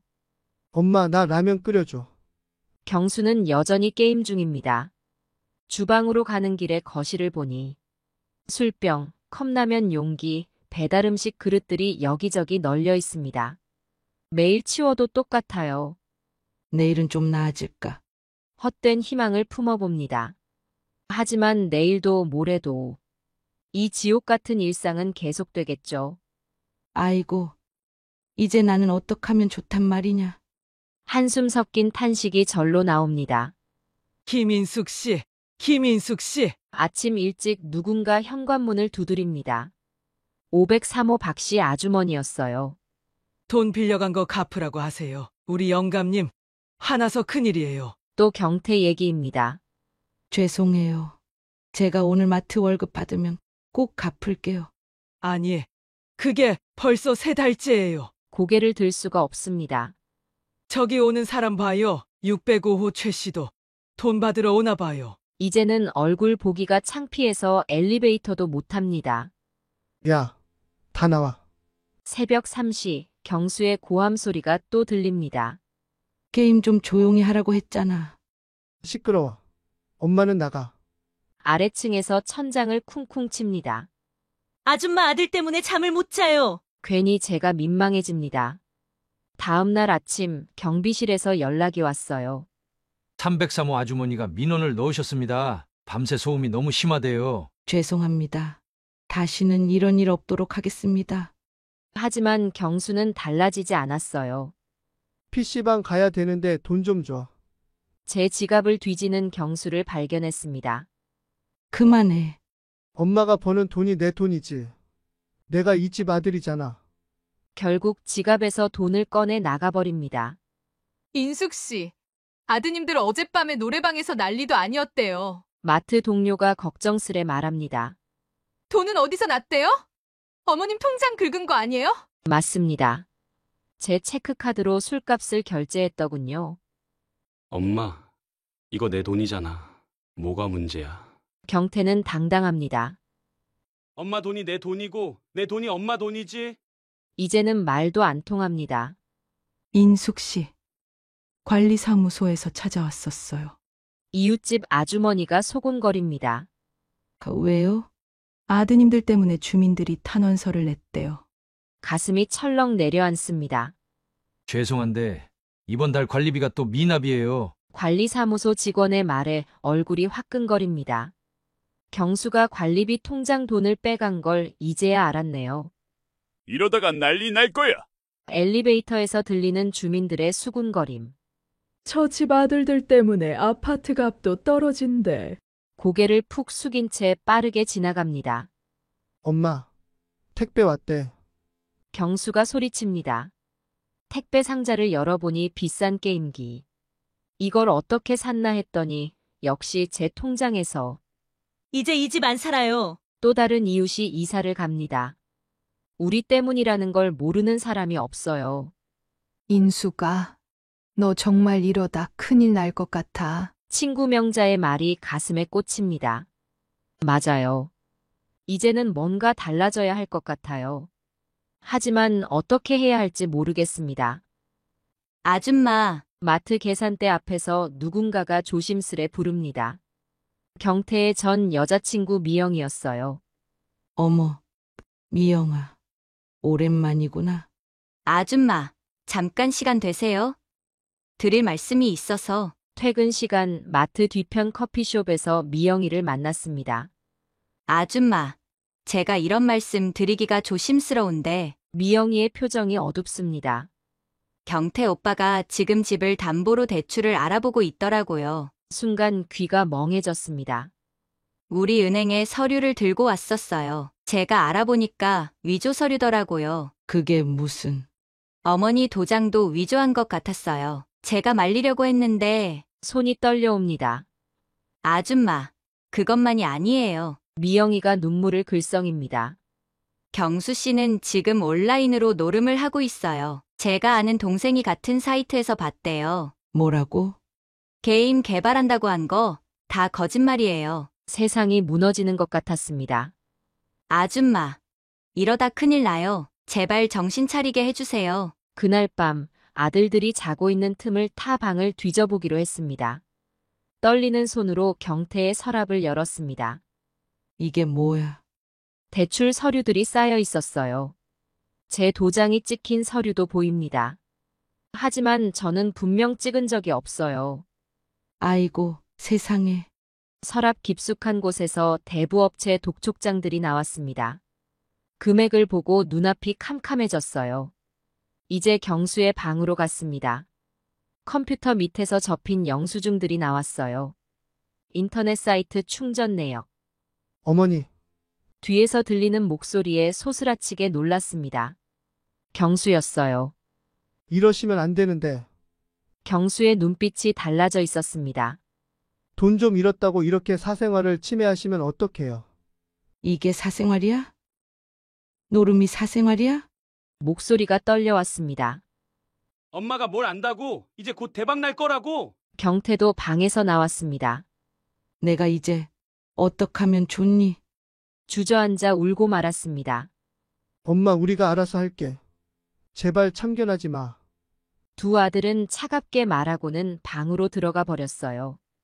밤새 서류들을 펼쳐보았습니다. 대부업체만 5군데. 노름 빚은 또 얼마나 되는지. 새벽녘 문득 깨달았습니다. 이제는 정말 달라져야 할 때가 왔다는 걸. 이대로는 안 되겠어. 떨리는 손으로 전화기를 들었습니다. 여보세요. 명자야, 나 좀 도와줘. 더는 물러설 곳이 없었습니다. 이제는 내가 선택을 해야 할 때.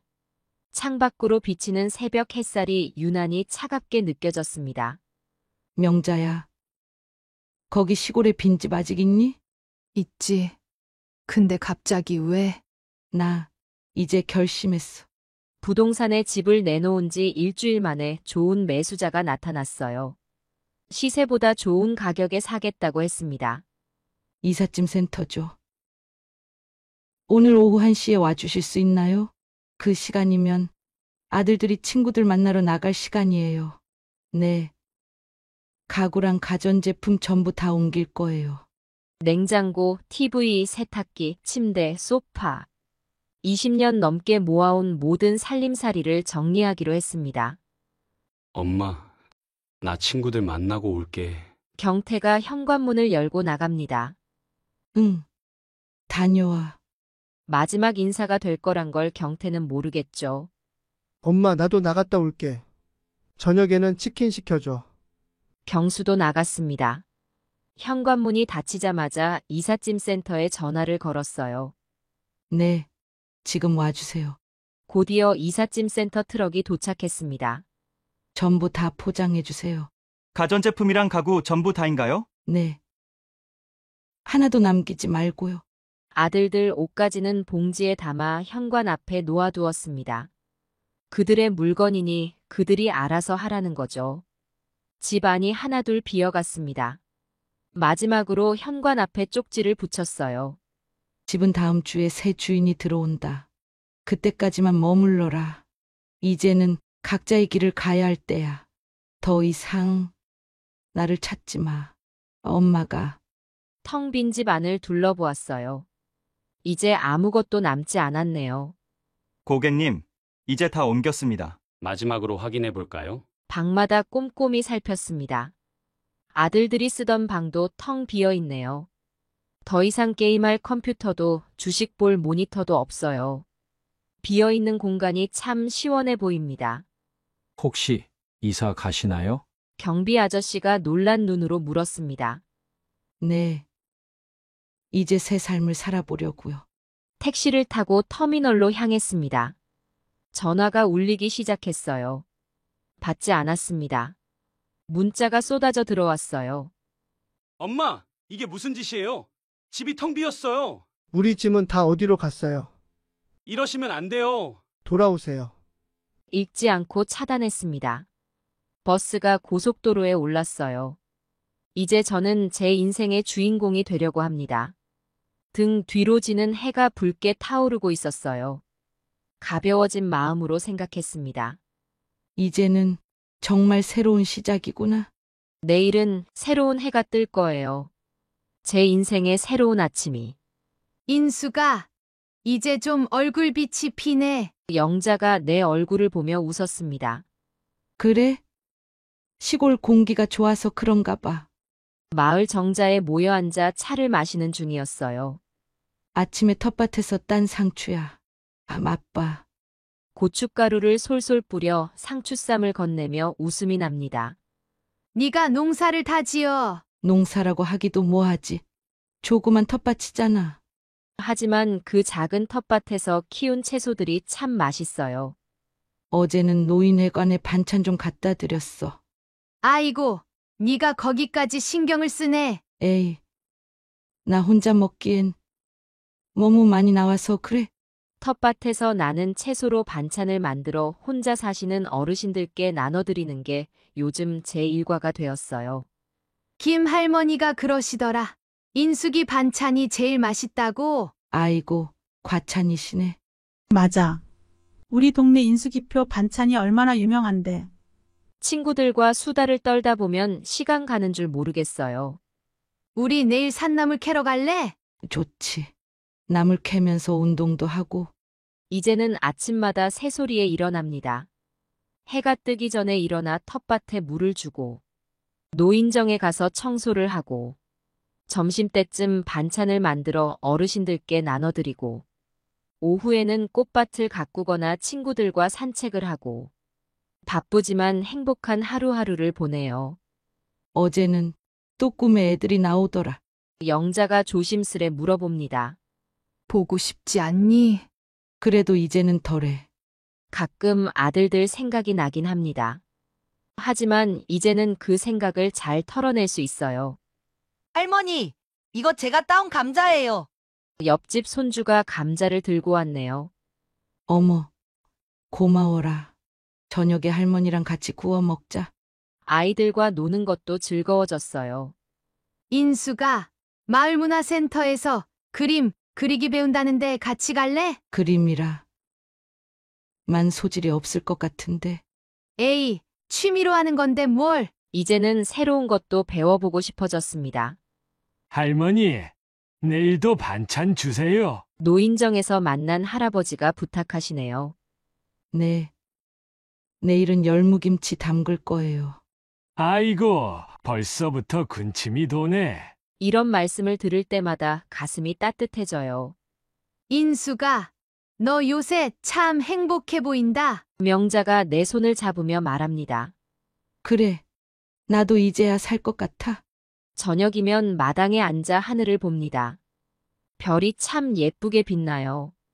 서울에선 이런 별빛을 못 봤는데. 내일은 무슨 반찬을 만들까? 식탁 달력에 메뉴를 적어보는 재미도 생겼어요. 할머니, 우리 집 화단도 좀 봐주세요. 옆집 아주머니가 부탁하시네요. 그래요. 내일 가볼게요. 이제는 제가 필요한 곳이 생겼다는 게 참 기쁩니다. 밤이 되면 창문을 열어둡니다. 풀벌레 소리가 자장가처럼 들려와요. 아, 행복하다. 오늘도 편안한 마음으로 잠이 듭니다. 내일은 또 어떤 좋은 일이 있을까? 설레는 마음으로 내일을 기다립니다. 텃밭에서 상추를 따고 있는데 전화가 왔습니다. 발신자 표시를 보니 경태였어요. 엄마, 저예요. 받지 말 걸 그랬나 싶었지만 이제는 단단해진 마음으로 받아보았습니다. 돈이 필요해서 전화했니? 아니에요. 그게 아니라 그럼 뭐니? 집주인이 나가라고 해서요. 역시나 이런 전화였네요. 엄마가 돌아오면 안 돼요. 우리가 잘못했어요. 전화를 끊었습니다. 잠시 후 경수에게서도 전화가 왔어요. 엄마, 우리 많이 반성하고 있어요. 이제 와서 무슨. 정말이에요. 제발 한 번만 더 기회를. 이번에도 끊어버렸습니다. 문자가 쏟아지기 시작했어요. 엄마, 제발요. 돌아와 주세요. 어디 계신지라도 알려주세요. 읽지 않고 바로 삭제했습니다. 통신사에 전화를 걸었어요. 번호를 바꾸고 싶은데요. 네, 고객님. 새 번호로 안내해드리겠습니다. 옛날 같았으면 아들들 전화에 마음이 약해졌겠지만 이제는 달라졌어요. 새 번호를 받고 나니 마음이 한결 가벼워졌습니다. 인수가 잘했어. 명자가 제 어깨를 토닥여 주었어요. 이제 진짜 새 삶을 사는 거야. 텃밭으로 다시 나가 상추를 따면서 생각했습니다. 이제는 정말 제 삶에만 충실하고 싶어요. 누군가의 어머니가 아닌 김인숙으로 살고 싶습니다. 저녁 노을이 물드는 하늘을 바라봅니다. 마당 한켠에 앉아 차 한 잔을 마시며 생각해 보아요. 이제야 정말 제 숨을 쉬는 것 같습니다. 20살의 저처럼 다시 가벼워진 마음. 누군가의 엄마가 아닌 그저 김인숙으로 사는 이 시간. 텃밭에 토마토가 빨갛게 익어가듯 제 인생도 이제야 익어가나 봅니다. 새벽이면 들리는 새소리가 자유롭게 들려오고 저녁이면 풀벌레 소리가 자장가를 불러주어요. 서울에서는 무거웠던 어깨가 이제는 깃털처럼 가벼워졌습니다. 누군가를 위한 삶이 아닌 나를 위한 삶을 살아갈 수 있다는 것. 그것이 얼마나 큰 행복인지 이제야 알 것 같아요. 창문으로 들어오는 달빛이 제 마음까지 환하게 비춥니다. 이제는 정말 제가 저다워질 수 있을 것 같아요.